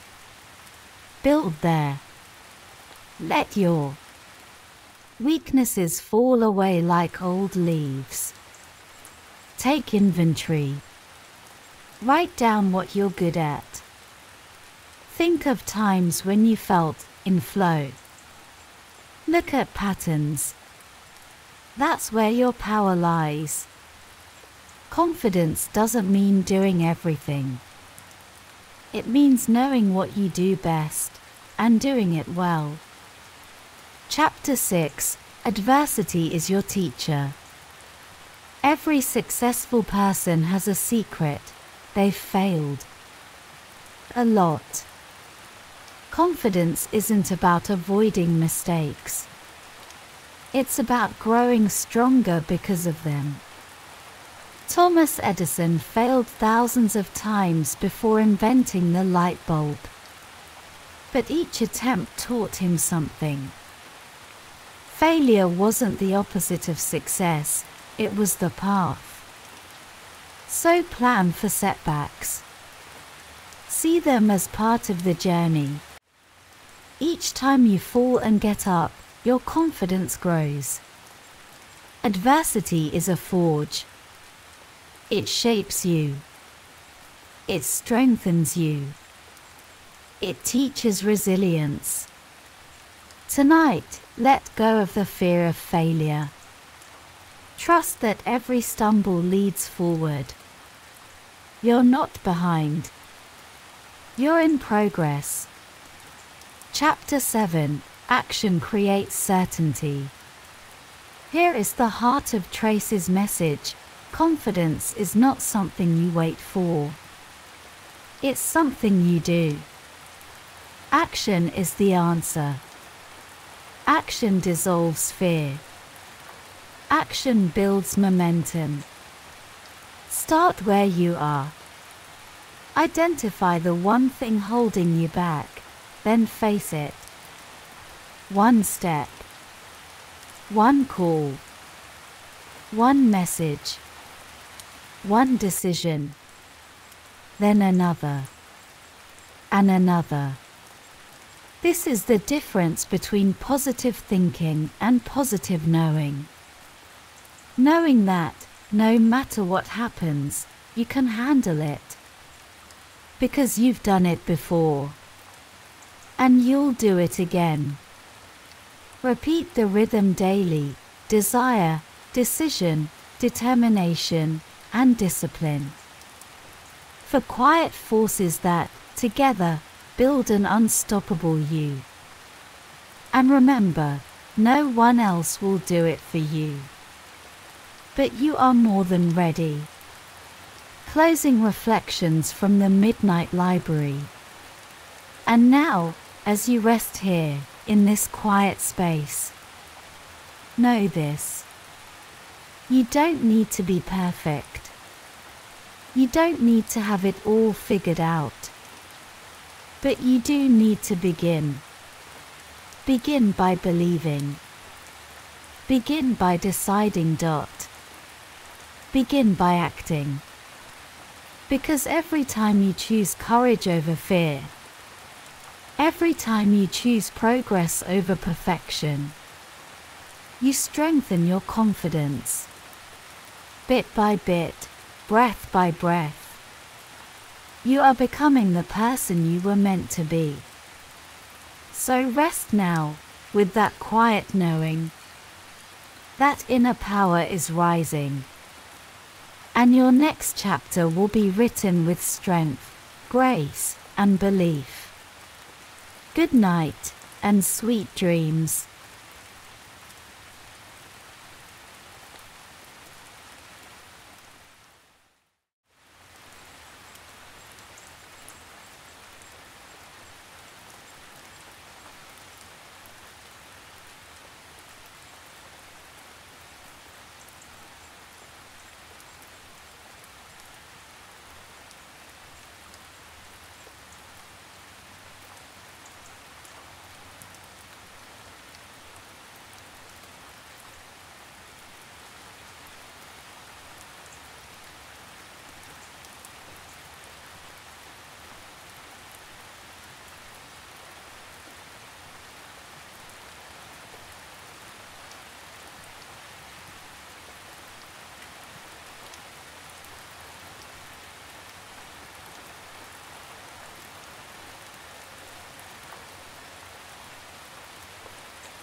Welcome back to the Midnight Library.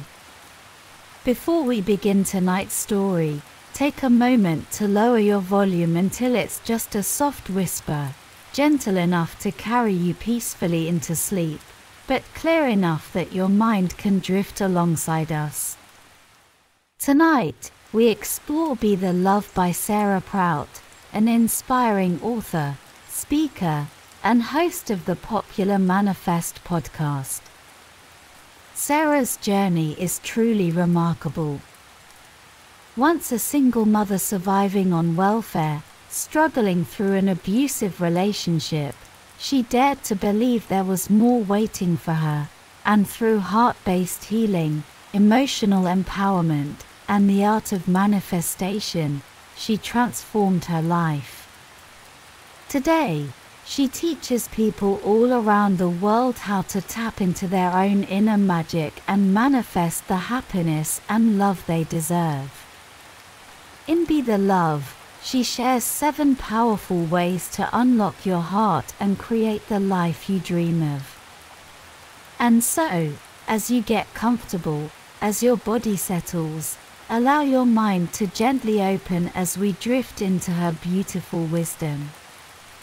Tonight, we remind ourselves, you are love. You are worthy. You are whole. Chapter 1, You Are Worthy.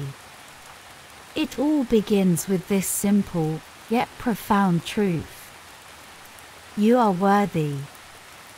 Worthy of love, of happiness, of everything you desire. Sarah shares her own journey, from being stuck in a painful marriage to becoming a single mother, struggling to feed her children. There were days when dinner was nothing more than pasta and ketchup.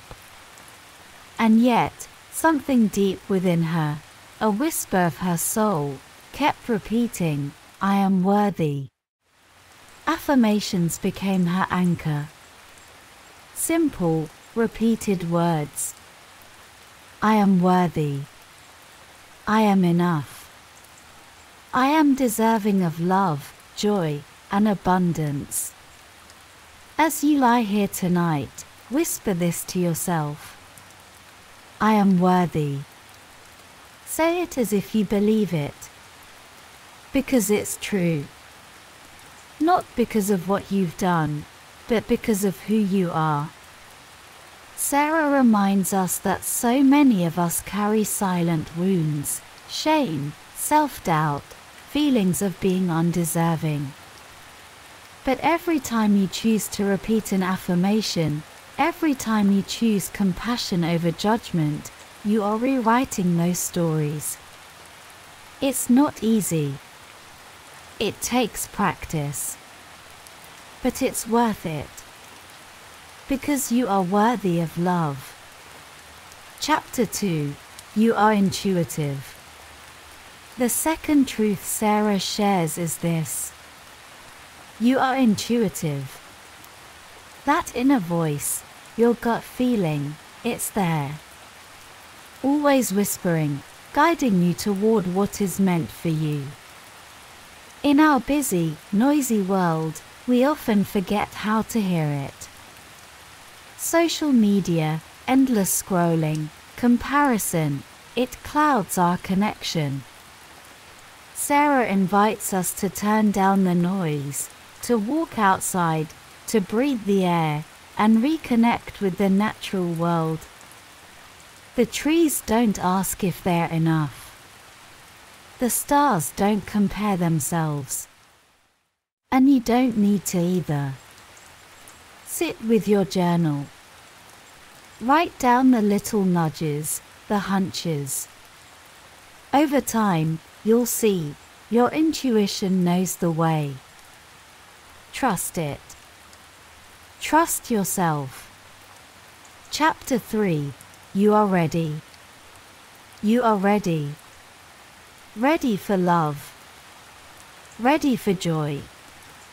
Ready for change. It's human nature to fear the unknown. To cling to the familiar, even when it hurts. We tell ourselves stories. I'm not ready. It's not the right time. What if I fail? Sarah knows this feeling well. She remembers trembling before stepping onto a stage for the first time. Her voice shaking. Her hands cold. She failed. And then she tried again. Because courage isn't the absence of fear, it's taking the step anyway. So tonight, ask yourself, what is waiting for you on the other side of your fear? What joy, what dream, what love? And remind yourself, I am ready. Chapter 4. You are whole. You are whole. We live in a world that profits from making us feel broken. Magazines, media, even the stories we tell ourselves. But you are not broken. You are whole. Life has its seasons, the joyful summers, the quiet winters, the sunny days and the storms. But none of it means you are less than whole. Sarah reminds us that it's okay to feel everything: grief, anger, joy, love. It's all part of the human experience. Don't run from the hard feelings. Sit with them. Breathe through them. They will pass. And as they pass, you'll see you were never broken. Only growing. Chapter 5. You have surrendered. There is a quiet power in surrender. We carry so much: regrets, fears, expectations, control. But what if, just for tonight, you set it all down?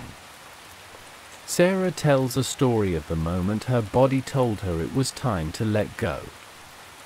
A tightness in her chest, a weight of worry, all from trying to control what was never hers to hold.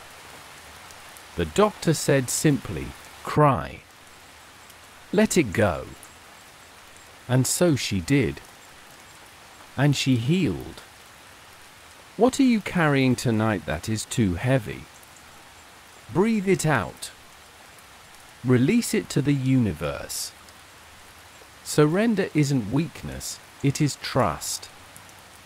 Trust that the universe, life, love, they are all guiding you. Chapter 6. You are intentional. Your words are magic. Sarah reminds us that the ancient word abracadabra means I create as I speak. Every word you say, to yourself, to others, is a spell you cast into the universe. So choose carefully. Speak love. Speak abundance. Speak joy. Instead of saying, I don't want to be broke, say, I welcome abundance. Instead of, I'm tired of being alone, say, I am open to love. Feel the difference? Tonight, whisper your dreams into the air. Let the universe hear what you truly desire. Chapter 7. You are love. And finally, the most beautiful truth. You are love. Not something you have to chase, not something you have to earn, but something you already are. Sarah reminds us that love is the energy of the universe, flowing through us, connecting us, waiting for us to remember. And when you remember, when you feel that love within you, everything changes. Meditation, breath, even something as simple as placing your hand over your heart, these are ways to return to love. Sarah once visualized her dreams, seeing her art in stores, her name on bookshelves. And one by one, those dreams came true. Because when you be the love, When you live as though what you desire is already yours, magic happens. Final summary. And so, my friend, as you drift into sleep, remember these truths. You are worthy. You are intuitive. You are ready. You are whole. You can surrender. You are intentional. And above all, you are love. The universe is listening. Everything you desire is already making its way toward you. Rest now. Trust. And dream sweetly. Good night, and sweet dreams.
Welcome back to the Midnight Library.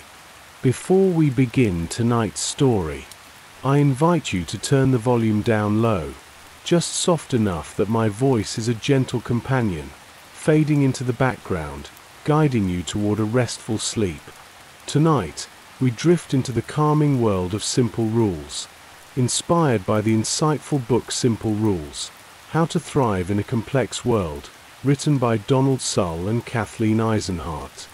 A little about the authors. To begin our journey, Donald Sull is a professor, management thinker, and expert on strategy and execution in turbulent markets. He once taught at Harvard Business School and later at the London Business School, helping business leaders navigate complexity with clarity. His research has focused on how simplicity, when done right, leads to agility and success, even in fast-changing worlds.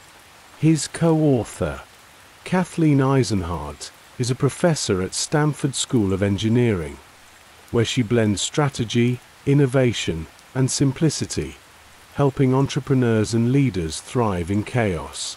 She's an award-winning researcher, celebrated for turning complicated ideas into practical tools anyone can use. Together, they wrote Simple Rules to remind us that life, work, and even love don't have to be so hard. Beneath the noise, the endless choices, and the heavy instruction manuals, there's a simpler way. Tonight, we'll explore their ideas, weaving them gently into stories, reflections, and examples, designed to relax your mind and invite sleep.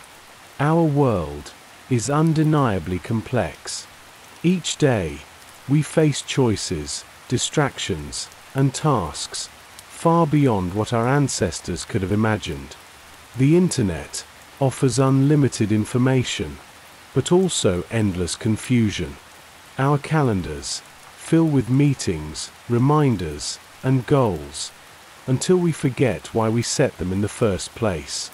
Even something as simple as choosing what to eat becomes a maze of nutrition labels, diet plans, and expert opinions. In times like these, we crave simplicity, and that's where Simple Rules come in, like quiet signposts guiding us through the fog. Not hundreds of rules, but just a handful. Easy to remember, easy to live by, freeing us to focus on what matters most.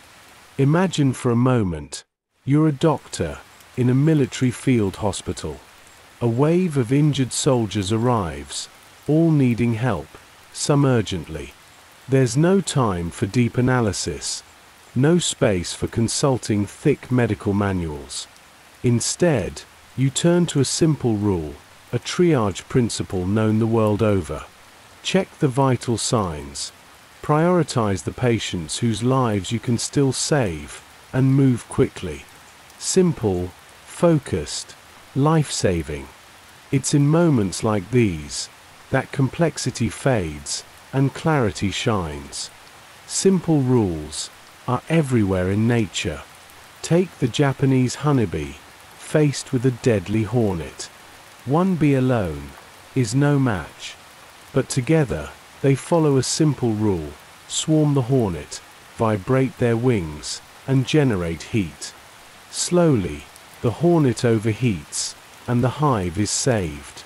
No meetings, no plans, just one rule, known by all.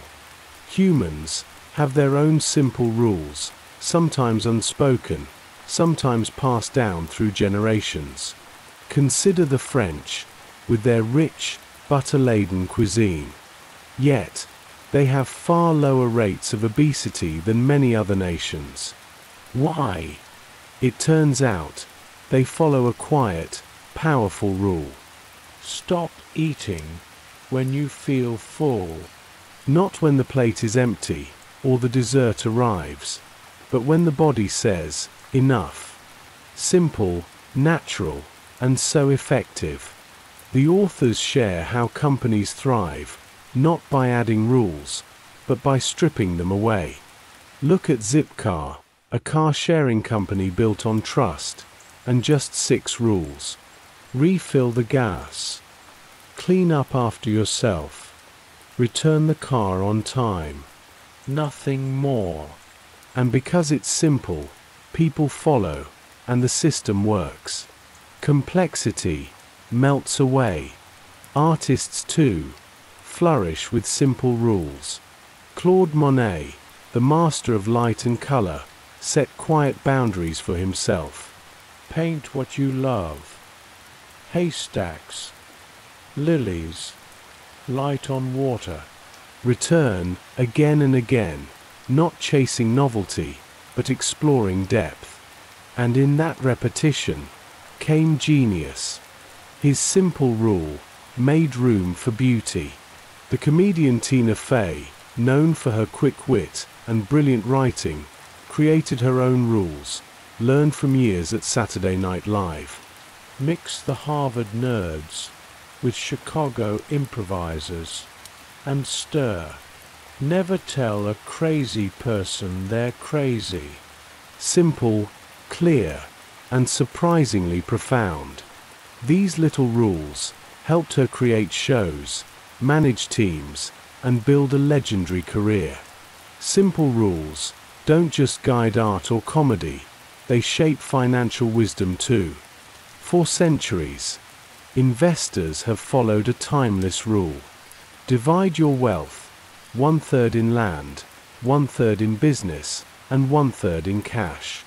No fancy formulas, no complex predictions, just balance, simplicity, and a long view. Even in love, simple rules guide us.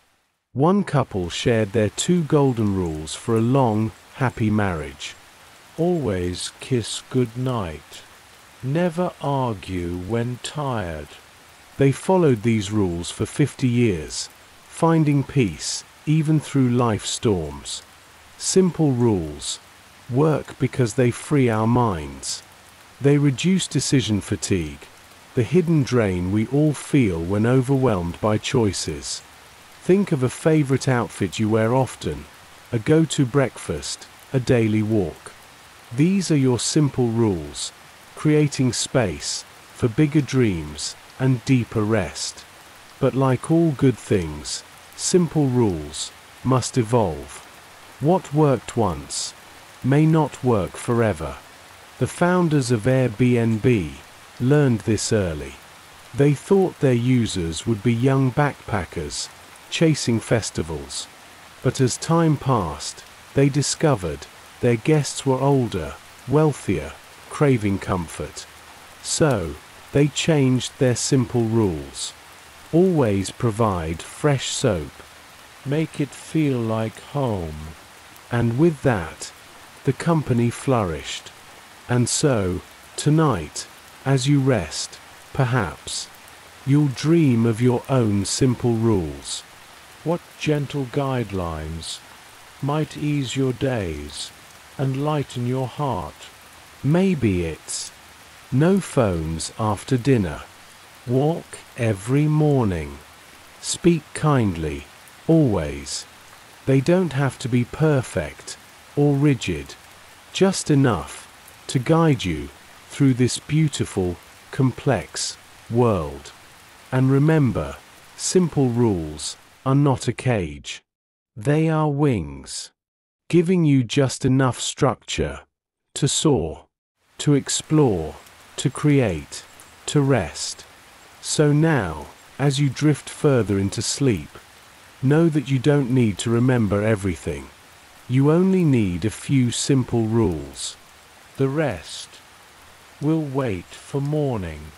From all of us here at the Midnight Library, good night and sweet dreams.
Welcome back to the Midnight Library, a place where the world slows down, where stories carry you gently toward rest, and where each tale is carefully chosen to calm your mind and soothe your soul.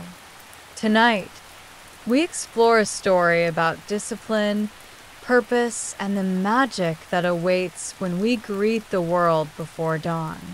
It's based on the powerful teachings of Robin Sharma, one of the world's leading thinkers in personal mastery and leadership. Robin is known for guiding millions toward better lives through books like The Monk Who Sold His Ferrari and, of course, the 5 a.m. Club. His philosophy is simple yet profound. Own your morning, and you will own your life. And so, in tonight's story, we follow the journey of two seekers, a tired entrepreneur and a frustrated artist, as they stumble upon a mysterious billionaire with a secret worth far more than gold. Now, close your eyes, take a slow breath, and let me guide you into their world. Once upon a time, a restless entrepreneur found herself burned out, lost in the endless chase of deadlines and expectations. Meanwhile, an artist struggled, yearning to create something meaningful, but drowning in the noise of everyday life. Both of them, desperate for change, attended a conference led by a legendary speaker known only as the Spellbinder. He spoke of greatness, of untapped potential, of the life that waits just beyond our excuses. But it was after the speech when the real magic began.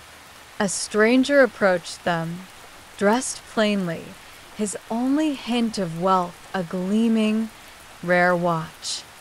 He was the billionaire, though you'd never know it, and he shared his secret softly, almost like a whisper. I didn't stumble into success. I built it each morning starting at 5 a.m. If you're ready to change your life, meet me tomorrow before the world wakes.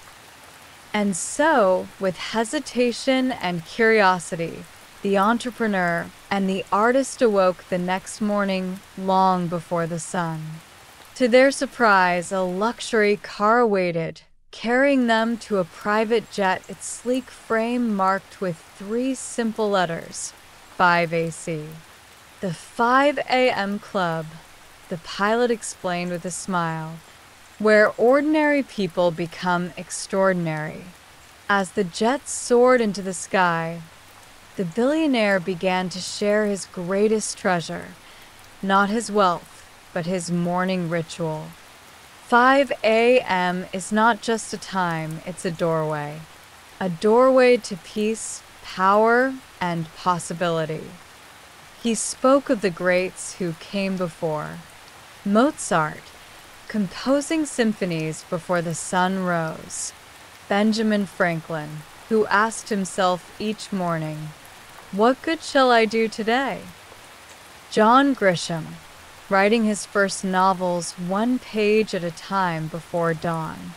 The world's quietest hours are when your mind is sharpest, your soul is clearest, and your dreams loudest.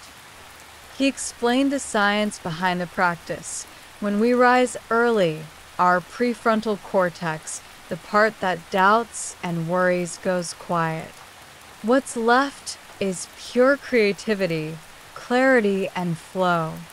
It is a gift so few accept.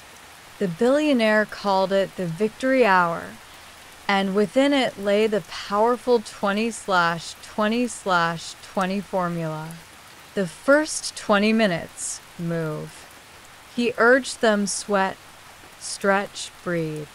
Sweat is the prayer of the strong, he smiled. With movement comes the release of stress, the birth of energy, and the awakening of the mind. He told them of his own ritual, running along empty beaches, lifting weights as the sky turned from black to gold, listening only to the sound of his breath and the rising sun. Motion creates emotion, he said, and emotion drives greatness. The next 20 minutes, reflect. Sit with yourself before the world gets a chance to pull you away. In this sacred pause, he journaled, wrote his gratitudes, acknowledged his fears. Pour your soul onto paper, and you'll lighten your heart. He spoke of ancient philosophers of Marcus Aurelius, who began each day writing his meditations, thoughts meant only for himself. This is how you lead yourself before you lead others. The final 20 minutes grow. Read, learn, feed your mind, because no empire was ever built on ignorance. He devoured biographies, lessons from leaders, wisdom of saints and scholars. Growth is non-negotiable. Stagnation is death. He told them of his favorite dawn rituals, listening to audiobooks, exploring new ideas, studying breakthroughs in science, psychology, and art. But the billionaire's wisdom didn't stop there. He revealed the 4 interior empires, often forgotten in the rush of modern life. Mind set, heart set, health set, and soul set. Most chase mindset alone, but that's only 1/4 of your true power. Mindset, training your mind to see opportunity, not obstacle. Heart set, healing your emotional life, so past pain doesn't poison future potential. He shared how each morning he forgave both himself and others. The heart unburdened is the heart that flies. Health set, caring for the body as the vehicle of your dreams. Because what good is brilliance if you're too tired, too sick to share it? He trained hard, ate clean, and rested deeply, knowing that longevity was the ultimate edge. Soul set, connecting with something greater, the part of us that remembers who we truly are. Each morning, I speak to the sky, reminding myself, I am not my fears, I am my dreams. The artist, wide-eyed, felt a stirring in his chest. The entrepreneur, for the first time in years, felt hope. And just when they thought the lessons were complete, the billionaire shared one final truth. Elite performance, he said, is not just about how you work, but how you rest. He spoke of the twin cycles of performance. Intense focus, followed by deep recovery. A farmer does not plant without resting the soil. So too must you rest, replenish, and renew. He shared his evening rituals, turning off screens by 8 p.m., sipping tea, reflecting on his wins, reading poetry, and sleeping like it was his superpower. As their journey came to a close, the sun rose over the ocean, painting the sky in hues of pink and gold. The billionaire smiled as the first light touched their faces. Remember this, the world belongs to those who rise while others sleep. Own your morning, own your life. Protect your first hour, and the rest will follow. And so, dear listener, as you lay quietly now, feel the story settle into your heart. Imagine the quiet of a new dawn, the air still, the sky endless. See yourself rising while the world sleeps, moving, breathing, reflecting, growing.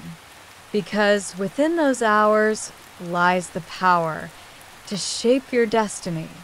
And now, as sleep takes you gently, remember the final words whispered from the Midnight Library.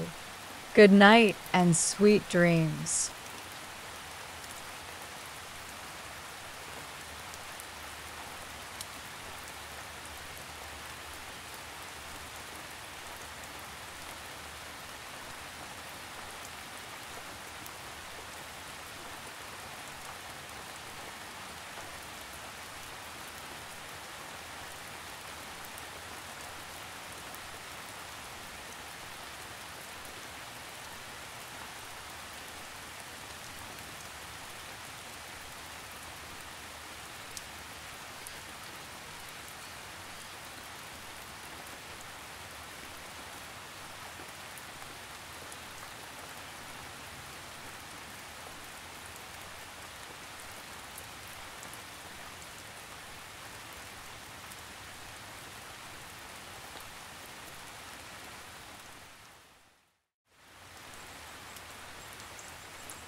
Welcome back to the Midnight Library. Tonight, we journey through the pages of 12 Rules for Life by Jordan B. Peterson, a timeless exploration of what it means to live meaningfully amidst life's inevitable chaos. As you settle into the softness of your pillow, let your breath slow, each inhale filling you with calm, each exhale releasing the worries of the day. Now, let us drift through the 12 rules, not as strict commands, but as quiet guideposts that invite us to live with intention, courage, and grace.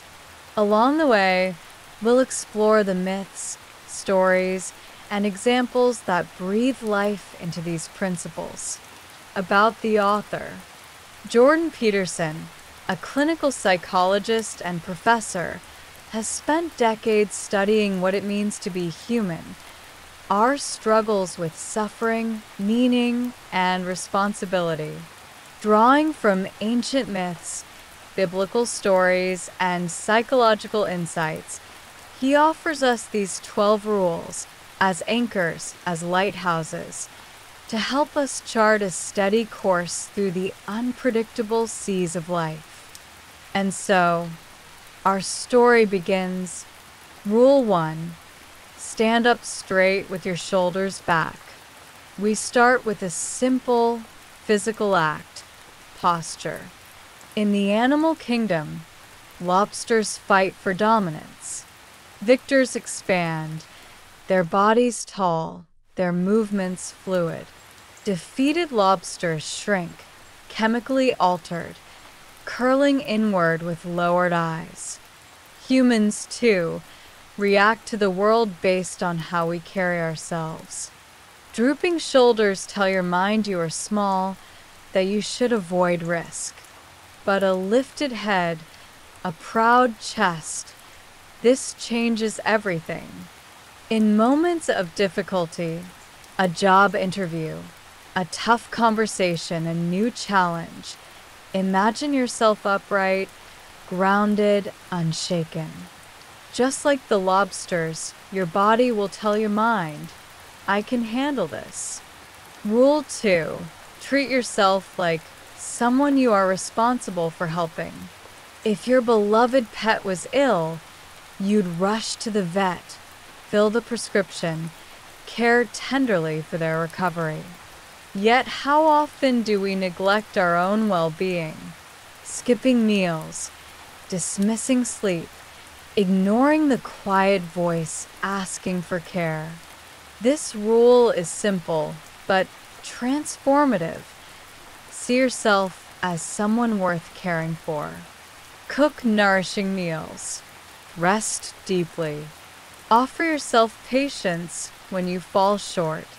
Remember, you are not less worthy than those you love. You deserve your own kindness. Rule 3. Make friends with people who want the best for you. Friendship shapes our lives. And yet, many drift through relationships with those who diminish rather than elevate.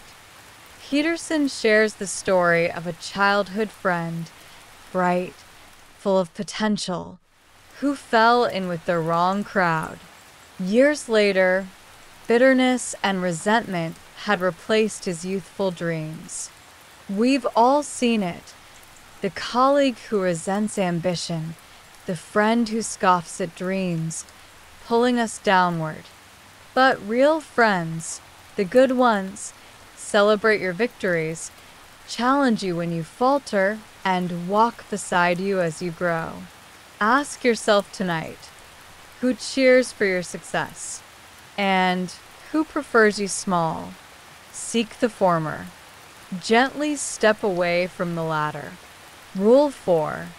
Compare yourself to who you were yesterday, not to who someone else is today. In this age of endless comparison, where social media shows us the highlight reels of millions, it is easy to feel small. But the true measure of progress is personal. Who were you yesterday? Last year? 5 years ago? Maybe you've faced heartbreak but learned resilience. Perhaps you've battled anxiety but showed up anyway. Celebrate these wins. Growth is often invisible, quiet, steady, unfolding slowly like a sunrise. Remember the story of the mountain climber. The summit seems distant, but when they turn around, they see how far they've come. Do the same. See your own ascent. Rule 5. Do not let your children do anything that makes you dislike them. Parenting, the sacred task of guiding a young soul toward adulthood. It's tempting to avoid conflict, to let tantrums pass, to dismiss bad behavior as a phase. But children, wild and wonderful, crave boundaries. Imagine a child left to their own devices. No rules, no limits. They grow feral, lonely, unloved, not because no one cared, but because no one taught them how to live among others. Teach your children, gently, firmly, that kindness matters, that actions have consequences, and that they are capable of goodness. Raise them to be people you are proud of and that the world is grateful to know. Rule 6. Set your house in perfect order before you criticize the world. The world is filled with injustice, war, corruption, cruelty. It's easy to blame, to point fingers outward, but Rule 6 turns the gaze inward. Before changing the world, clean your room, pay your debts, heal what is broken close to you. Alexander Solzhenitsyn, imprisoned unjustly in Soviet labor camps, did not curse the world. He reflected, what choices led me here? How can I still do good? His writings exposed the evils of the Gulag system, changing the world not with blame, but with courage.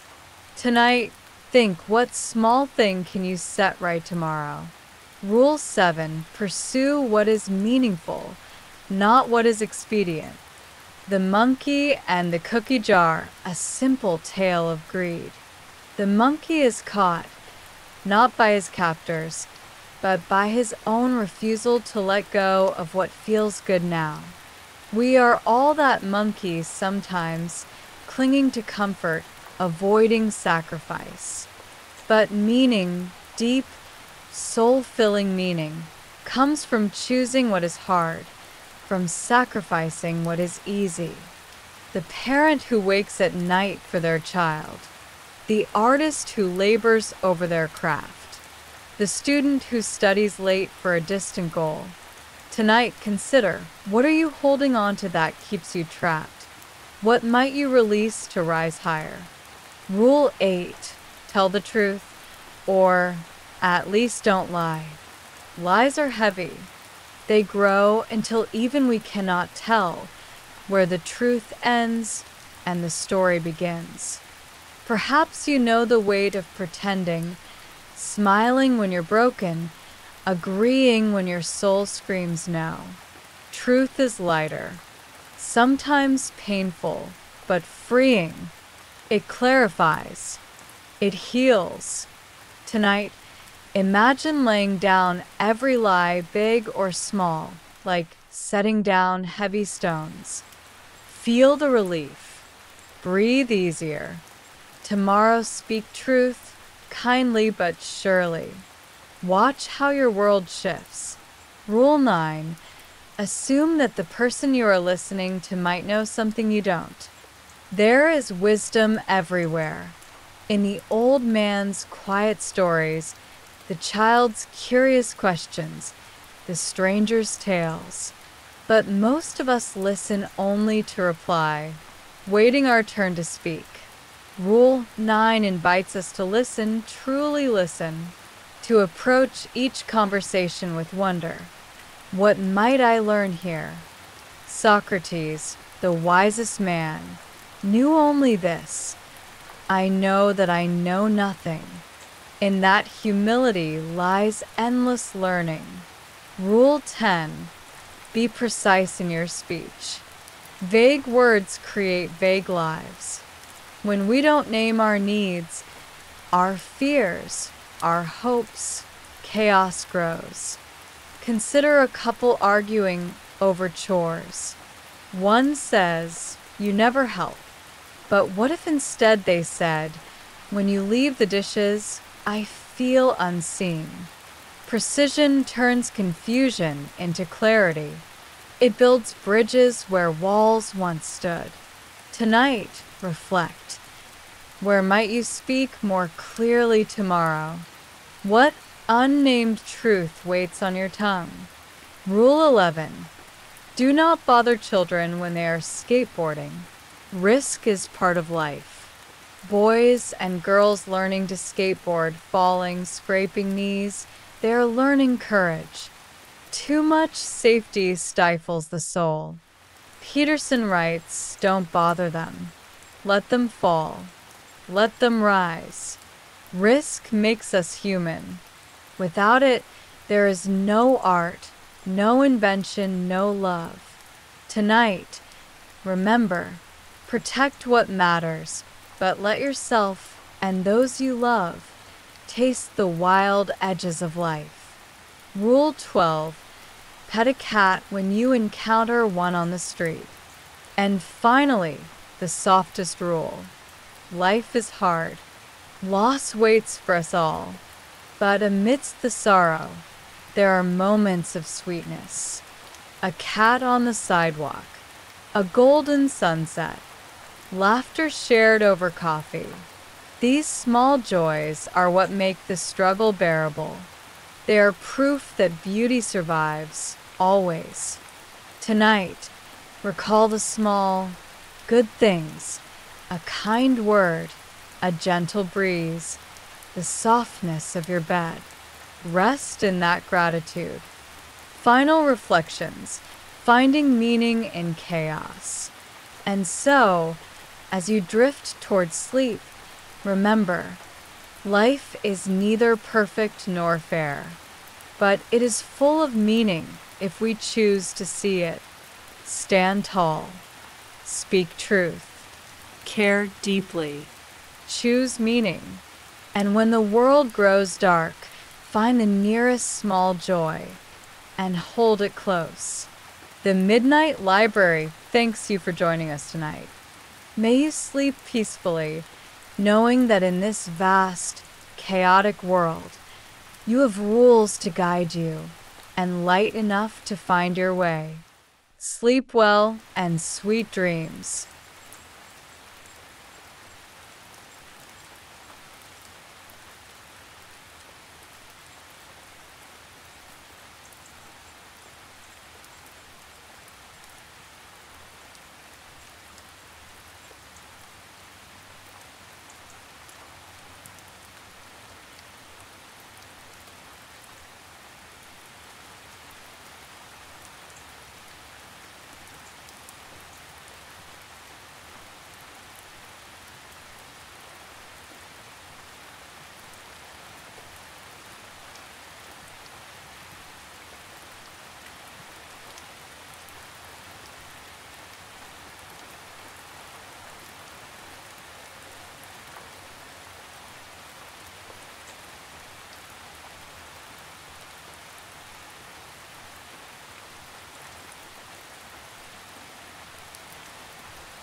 good evening, and welcome back to the Midnight Library, a place where wisdom meets calm and where powerful stories guide you gently into rest. Tonight, we journey into a story of resilience, personal power, and self-reliance. Inspired by the book, The 7 Rules of Self-Reliance by Maha Bolinian, this is a story not of grand victories or lucky breaks, but of quiet persistence, subtle choices, and the remarkable strength that grows when you learn to rely on no one but yourself. As you settle into bed, feel your body grow heavy and relaxed. Take a slow breath, releasing the day's worries. Tonight, allow this story to carry you, a story about navigating life's challenges, embracing uncertainty, and finding power in places you may not have expected. Let us begin. About the author. Maha Bolinian is a master of building bridges between cultures, between people, and between challenge and opportunity. Born into an Egyptian-American family, she learned early on how to navigate different worlds. Throughout her career, Maha has stood at the intersection of global brands and cultural nuance, helping giants like Google and Netflix understand the Middle East. She has walked into rooms filled with uncertainty and come out with clarity. She's turned what seemed like small moments into powerful turning points. Through her story, Maha shows us that real influence, real power, comes not from waiting for opportunity, but from creating it. And tonight, you will hear how. The 7 Rules, an introduction to self-reliance. What is self-reliance? It is the ability to create value from the world around you, even when the odds seem stacked against you. It is trusting your instincts when others hesitate. It is knowing that the best opportunities don't just arrive, they're made. Maha's 7 rules of self-reliance are not complicated. They are simple but profound. As you hear them tonight, imagine your own life, the moments where these rules may already live, waiting for you to notice. The 7 rules are: 1. Stay low, keep moving. 2. Be a value creator. 3. Don't be a waiter. 4. Unlearn, relearn, and invest in yourself. 5. Protect your reputation. It is your currency. 6. Be a long-term player. 7. Live with no regrets. Now, let's explore what each means slowly, gently, so that with each rule, you drift deeper into reflection and then into rest. Number 1, stay low, keep moving. Imagine young Maha, newly back in Egypt after years of education in America, being offered a small job as an office manager. Overqualified, overeducated. It felt beneath her, but her father gave her a different way to see it. The office was that of a billionaire businessman, a place where information flowed, decisions were made, and relationships were born. And Maha saw the opportunity. She stayed low, but she kept moving. She learned the business. Every hallway conversation became a lesson. Every small task, a way to prove her worth.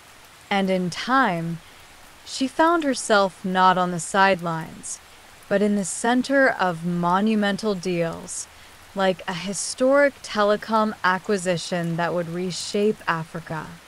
The lesson? Sometimes the grandest journeys begin in the smallest, humblest rooms. True self-reliance means being willing to start anywhere, knowing that forward is forward, no matter how small the step. Number 2, be a value creator. As you breathe deeply, think about this.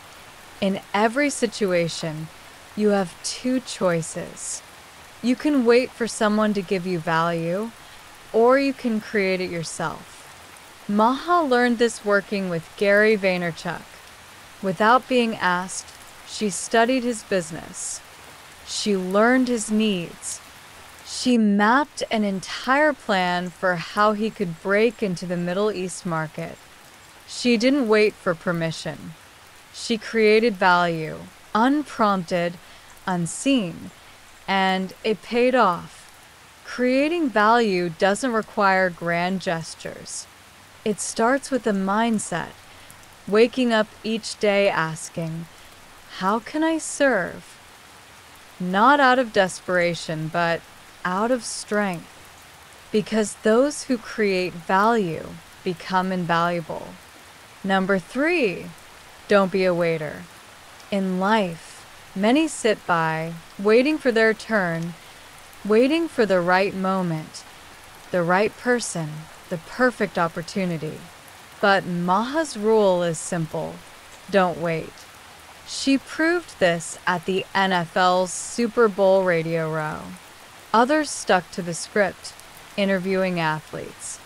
Maha saw something more, an opportunity to create viral content, to build stories that would resonate far beyond the stadium. She moved first, acted fast, created magic. The truth is, those who wait often wait forever. But those who move, those who act, are the ones the world remembers. Number 4, unlearn, relearn, and invest in yourself. As the world shifts, so too must you. Maha learned this the hard way in the heart of the Arab Spring. One of Google's marketing managers helped spark the revolution, unknowingly dragging the global company into chaos. The old rules of public relations of corporate silence no longer applied. Maha and her team had to unlearn what they knew and quickly learn new ways to lead, to connect, and to care. They trained journalists. They launched new products in Arabic. They proved that in the face of change, those who survive are not the strongest, but the most adaptable. Invest in yourself.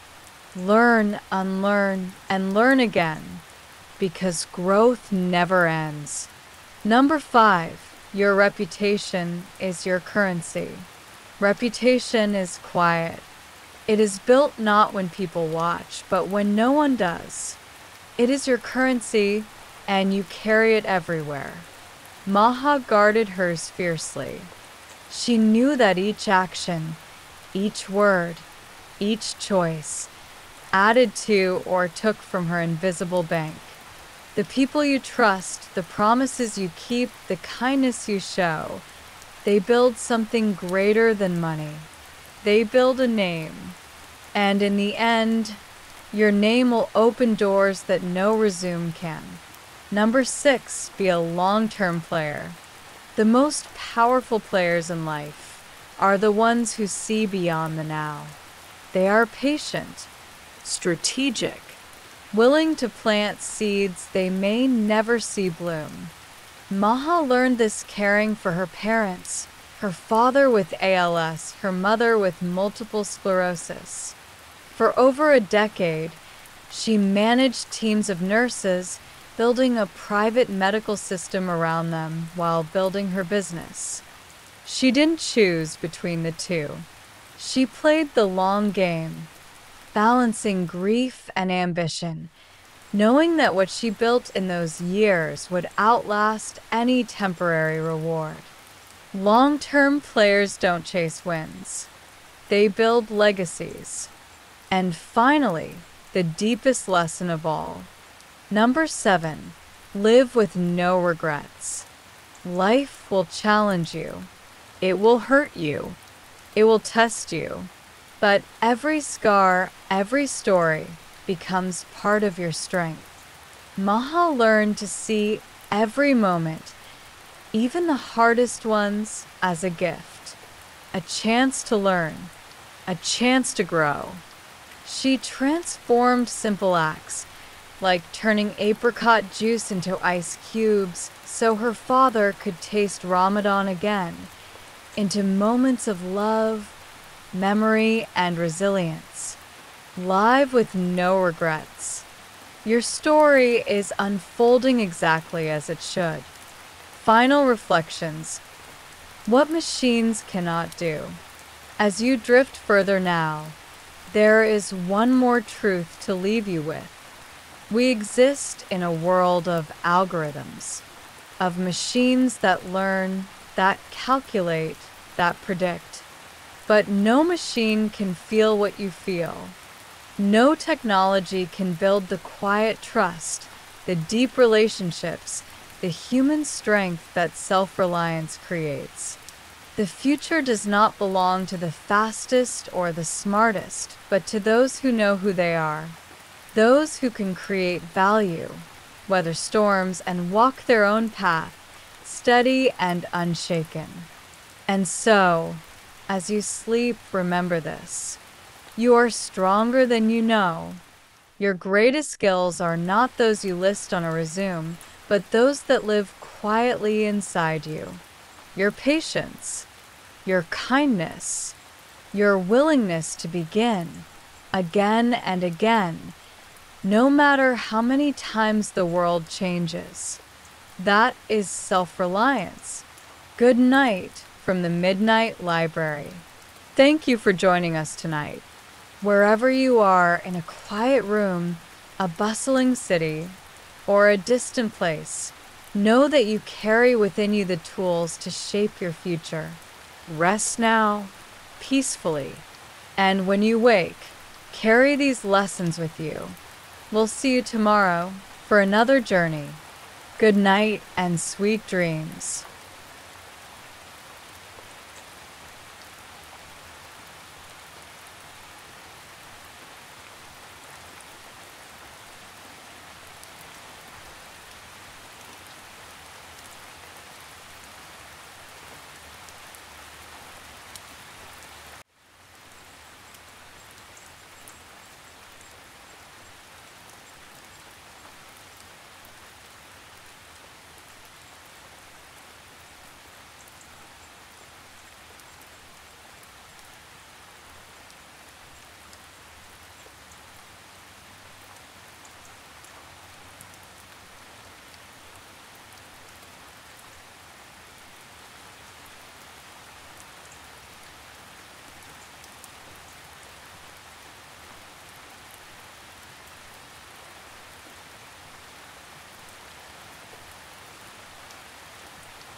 Welcome back to Sleep Books at the Midnight Library, where we transform insightful nonfiction into calming bedtime stories designed to lull you into restful sleep while expanding your mind. Tonight, we'll explore the art of harnessing your attention with Hyperfocus by Chris Bailey. Imagine discovering a way to cut through distractions and unlock your full potential without burning out. It's a concept that could transform the way you work and think. As we drift into tonight's story, let your thoughts slow down and your mind begin to soften. Feel the weight of the day slip from your shoulders as each breath carries you closer to a state of calm. Settle in, adjust your pillow, and sink into the warmth of your blankets as we journey into the world of focus and creativity. Remember, you can find a full copy of the book through the links in our description.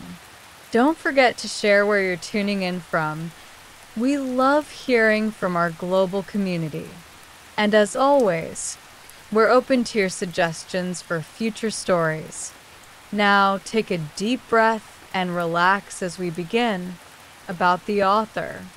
Our guide through this topic is Chris Bailey, a Canadian productivity expert, writer, and consultant whose work has been featured in publications like the New York Times, Harvard Business Review, and the National Post. Known for his practical insights and relatable approach, Bailey has spent years studying how attention and focus shape productivity.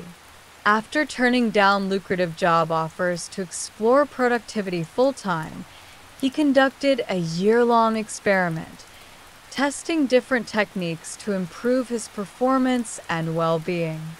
His findings culminated in his first book, The Productivity Project, which offered actionable tips for getting more done without burning out. With Hyperfocus, Bailey takes this exploration even further, delving into the science of attention and revealing how mastering your focus can transform both your work and your life. 5 key takeaways. 1. Hyperfocus is the key to productivity. By directing your full attention to one meaningful task, you can accomplish more in less time. 2. Meta-awareness strengthens focus. Becoming aware of where your mind is at any given moment helps you maintain control over your attention. 3. Minimizing distractions is essential. Creating a distraction-free environment allows you to maintain focus and avoid mental clutter. 4. Scatter focus fuels creativity. Allowing your mind to wander can lead to unexpected insights and connections. 5. Nourishing your mind is crucial. The quality of the information you consume directly affects your ability to think clearly and creatively. Now, let's delve deeper into these insights and discover how they can help you unlock your potential. 1. Hyperfocus, the key to productivity. Imagine a day where you're fully immersed in your work. Time seems to fly by as you accomplish task after task. This state is known as hyperfocus, and it's more accessible than you might think. Unlike multitasking, which scatters your attention, hyperfocus involves directing all your mental energy toward a single, meaningful task. Picture yourself at a large wooden desk, bathed in soft, natural light. Outside the window, the gentle hum of distant birdsong blends with the faint rustle of leaves in the breeze. A steaming cup of coffee sits beside you, its rich aroma adding a sense of comfort and warmth to the moment. As you sit down to work, your mind becomes calm and clear. Each task feels more manageable, as if a fog has lifted, revealing a clear path forward. To enter this state, Begin by selecting one task that matters most. Remove any distractions from your environment. Silence your phone. Close unnecessary tabs and clear your workspace. As you work, your mind may wander, but gently guide it back to the task at hand. Over time, this practice strengthens your ability to maintain focus, making it easier to slip into hyperfocus whenever you need to be productive. But hyperfocus isn't just about getting more done. It's about doing your best work. When you give your full attention to a task, you bring more creativity, insight, and precision to the process. Whether you're writing an article, designing a project, or solving a complex problem, the clarity that comes with hyperfocus allows you to see connections and solutions that might otherwise remain hidden. 2. Meta-awareness. Strengthening your focus. Picture your mind as a spotlight, illuminating whatever you direct it toward. Meta-awareness is the ability to notice where your spotlight is pointing and adjust it as needed. Often, our thoughts drift without us realizing it. Daydreams, worries, and random memories compete for our attention. By practicing meta-awareness, you become more conscious of these distractions, allowing you to refocus before your mind wanders too far. Imagine sitting by a tranquil lake, its surface smooth and still, reflecting the sky above. Each thought that drifts into your mind is like a pebble dropped into the water, creating ripples that spread outward. Meta-awareness allows you to notice these ripples without becoming lost in them. You simply acknowledge each thought, then gently guide your focus back to the present moment. Try setting a gentle reminder, perhaps a chime every hour, to pause and ask yourself, where is my attention right now? If your thoughts have drifted, simply guide them back to the task at hand. This simple habit strengthens your ability to stay present, enhancing both your productivity and sense of control.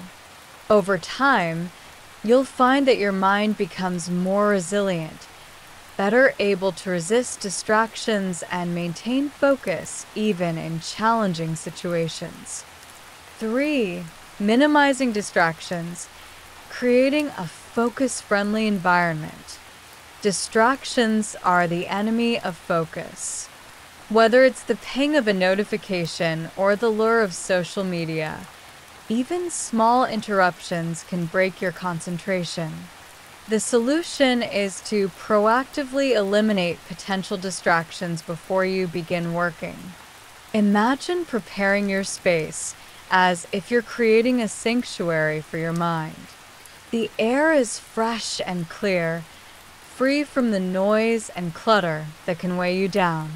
Your phone is placed out of sight, its silent presence no longer pulling at your attention. The soft glow of a lamp creates a sense of warmth and focus, while the gentle hum of background music, perhaps the soothing notes of classical piano, enhances your concentration without distracting from your work. Start by silencing your phone or placing it in another room. Close any apps or browser tabs that aren't essential to your task. If email is a constant source of interruption, check it only at designated times rather than leaving it open all day. For internal distractions, those stray thoughts that pop up uninvited, try jotting them down in a notebook to clear them from your mind. By creating a distraction-free environment, you make it easier to maintain focus and accomplish more in less time. This practice is especially important in today's digital world, where countless apps and platforms are designed to capture and hold your attention. By reclaiming control over your environment, You create a space where your mind can thrive, free from the constant pull of notifications and endless scrolling. 4. Scatter focus. Unlocking creativity through mind wandering. While hyperfocus is essential for productivity, it's not the only way to use your attention. Scatter focus, a state of relaxed, wandering thought, plays a crucial role in creativity and problem solving. Unlike hyperfocus, which narrows your attention, scatter focus allows your mind to roam freely, making unexpected connections between ideas. Picture yourself strolling through a sun-dappled forest, the soft crunch of leaves beneath your feet and the gentle breeze rustling through the trees. As you walk, your mind drifts from one thought to another. Memories, ideas, and fragments of conversation blending together in a way that feels both effortless and natural. This is scatter focus at work, allowing your brain to explore new connections and possibilities. There are 3 types of scatter focus. Capture mode, writing down everything that's on your mind to clear mental clutter. Imagine sitting with a notebook, capturing your thoughts as they arise, each word helping to free your mind and create space for new ideas. Problem crunching mode, reflecting on a specific problem and allowing your mind to explore different solutions. Picture yourself sitting beside a crackling fire, gazing into the flames as your thoughts circle a challenge, gradually uncovering new angles and insights. Habitual mode, engaging in simple, repetitive tasks like walking, showering, or washing dishes that free your mind to wander.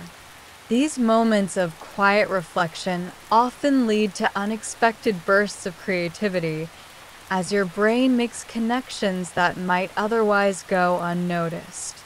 By alternating between hyperfocus and scatter focus, you create a rhythm that balances productivity with creativity.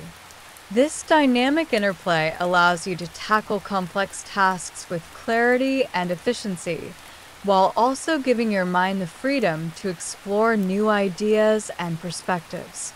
5. Nourishing your mind, consuming high-quality information. Your mind is like a garden. What you plant determines what grows.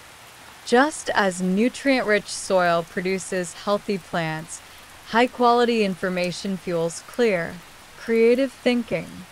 In contrast, a steady diet of low-value content, endless social media scrolling, sensational news, and mindless entertainment clutters your mind and diminishes your ability to focus. Picture yourself tending to a lush, vibrant garden filled with colorful flowers and thriving plants. Each book you read, each podcast you listen to, and each conversation you have is like planting a new seed, one that will grow and flourish, enriching your thoughts and ideas. But just as weeds can choke a garden, low-quality information can crowd out your ability to think clearly and creatively. To nourish your mind, choose information that challenges and inspires you. Read books, listen to podcasts, and watch documentaries that align with your interests and goals. Seek out diverse perspectives to expand your thinking. At the same time, limit your exposure to content that drains your mental energy. By curating the information you consume, you create the conditions for deeper thinking and more meaningful insights. Imagine the difference between spending an evening scrolling through social media and one spent reading a book that sparks new ideas. The first leaves you feeling scattered and drained, while the second leaves you feeling energized and inspired. By choosing the latter, you cultivate a mind that is not only more focused, but also more creative, resilient, and capable of tackling life's challenges. Final summary. As you drift deeper into sleep, remember that the key to unlocking your potential lies in how you direct your attention. By mastering the art of hyperfocus, you can accomplish more in less time, while scatter focus allows your creativity to flourish. Meta-awareness helps you stay present, and eliminating distractions makes it easier to maintain focus. Finally, nourishing your mind with high-quality information ensures that your thoughts are clear and your ideas are inspired. Thank you for joining us tonight at Sleep Books at the Midnight Library. We hope you found tonight's story both relaxing and insightful. Don't forget to share where you're listening from and explore the links in our description for more information on tonight's book. Now, let your mind rest. Feel the weight of the day melt away as you sink into the comfort of your bed. Each breath carries you deeper into a state of calm as your thoughts begin to slow and soften. Tomorrow is a new day, full of potential and possibility. Until then, we wish you a peaceful night, deep dreams, and a well-rested morning. Good night and sweet dreams.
Welcome back to Sleep Books at the Midnight Library, where we transform fascinating nonfiction into soothing bedtime stories.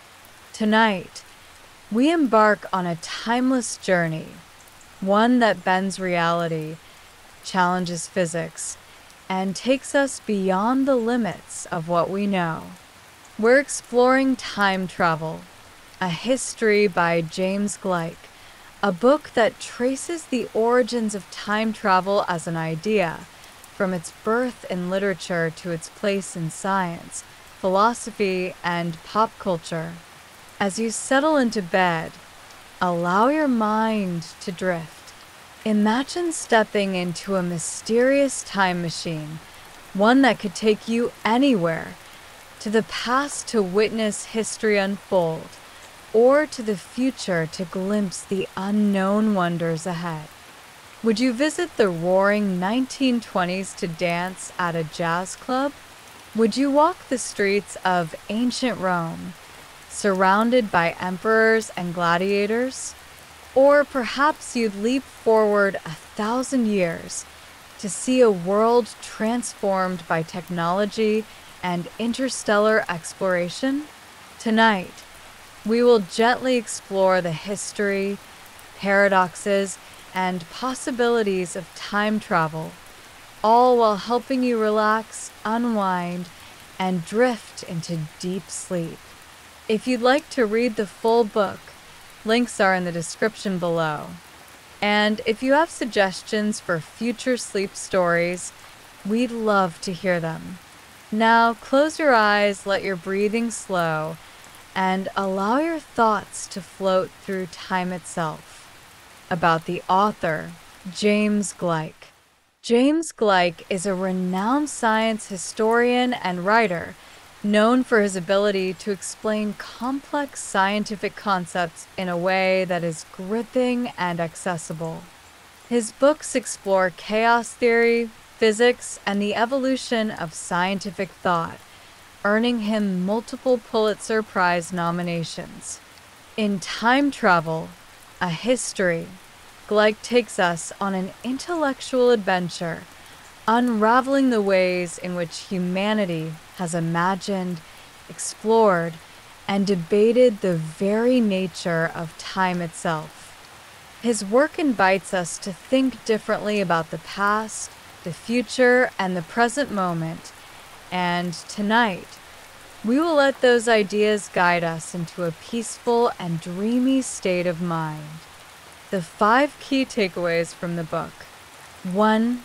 Time travel is a relatively new concept in human history.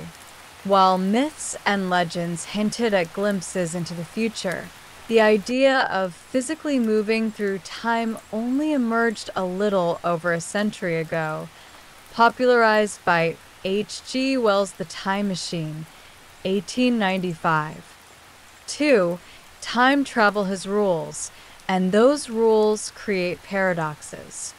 Over the years, writers and scientists have developed guidelines for how time travel might work, leading to fascinating paradoxes and logical challenges. 3.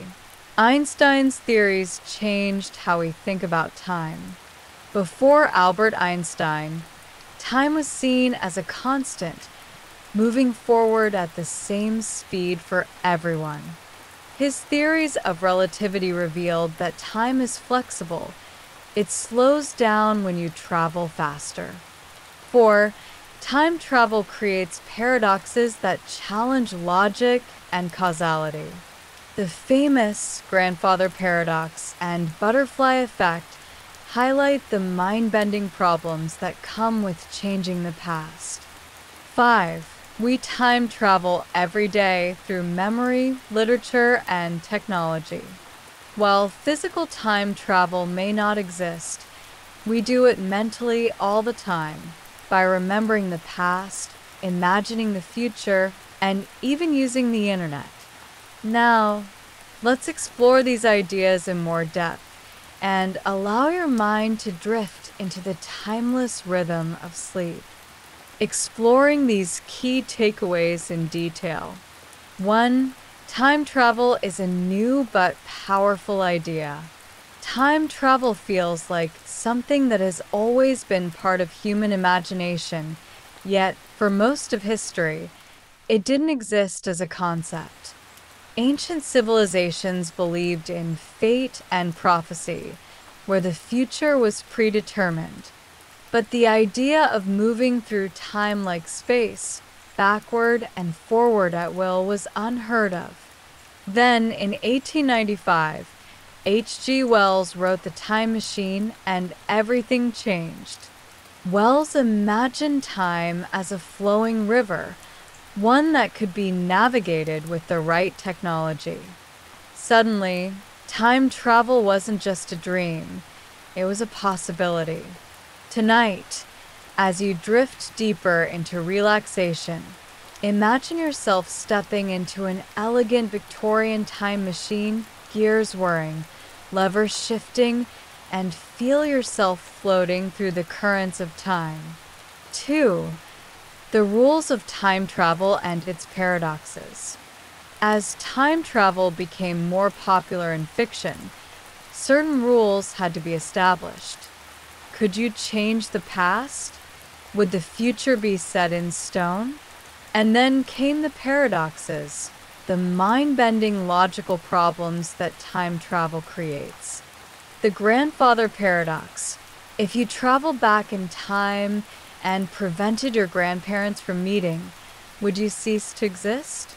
And if so, how could you have traveled back in the first place? The butterfly effect.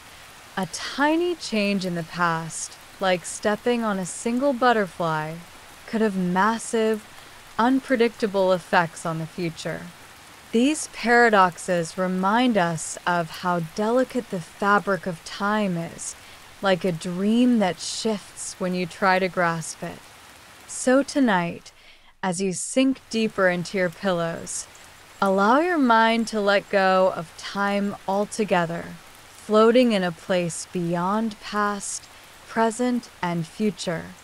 3. Einstein's theories transform time itself. Before Einstein, time was thought to be constant and unchanging.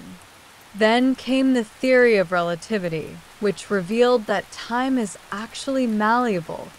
It slows down the faster you move. Imagine you were on a spaceship traveling close to the speed of light. For you, only a few months might pass, but on Earth, decades could go by. This means that time travel, at least to the future, is theoretically possible. Tonight, imagine yourself drifting through the cosmos, watching the stars blur into streaks of light as time slows, and you drift further into a peaceful sleep. 4. The paradoxes of time travel challenge reality. If time travel were possible, wouldn't we already have visitors from the future? Stephen Hawking once humorously suggested that if time travel exists, we should throw a party and invite people from the future to attend. No one showed up. Does this mean time travel is impossible? Or simply that we haven't figured it out yet? These questions invite us to dream and wonder, just as you are doing now, letting your thoughts drift through the endless corridors of time. 5. We time travel every day through memory and technology. Memory allows us to revisit the past, reliving moments and reshaping them. Books, films, and photographs freeze time, letting us see the world as it once was. The internet and social media create a strange kind of time travel where the past can be altered or erased at will. In a way, we are all time travelers, moving through memories, experiences, and ideas that stretch across the ages. Final summary. Wishing you a peaceful and restful night. Let go of the present moment, drift into the timeless void of sleep, and allow yourself to travel through the landscapes of your dreams. Good night, and sweet dreams.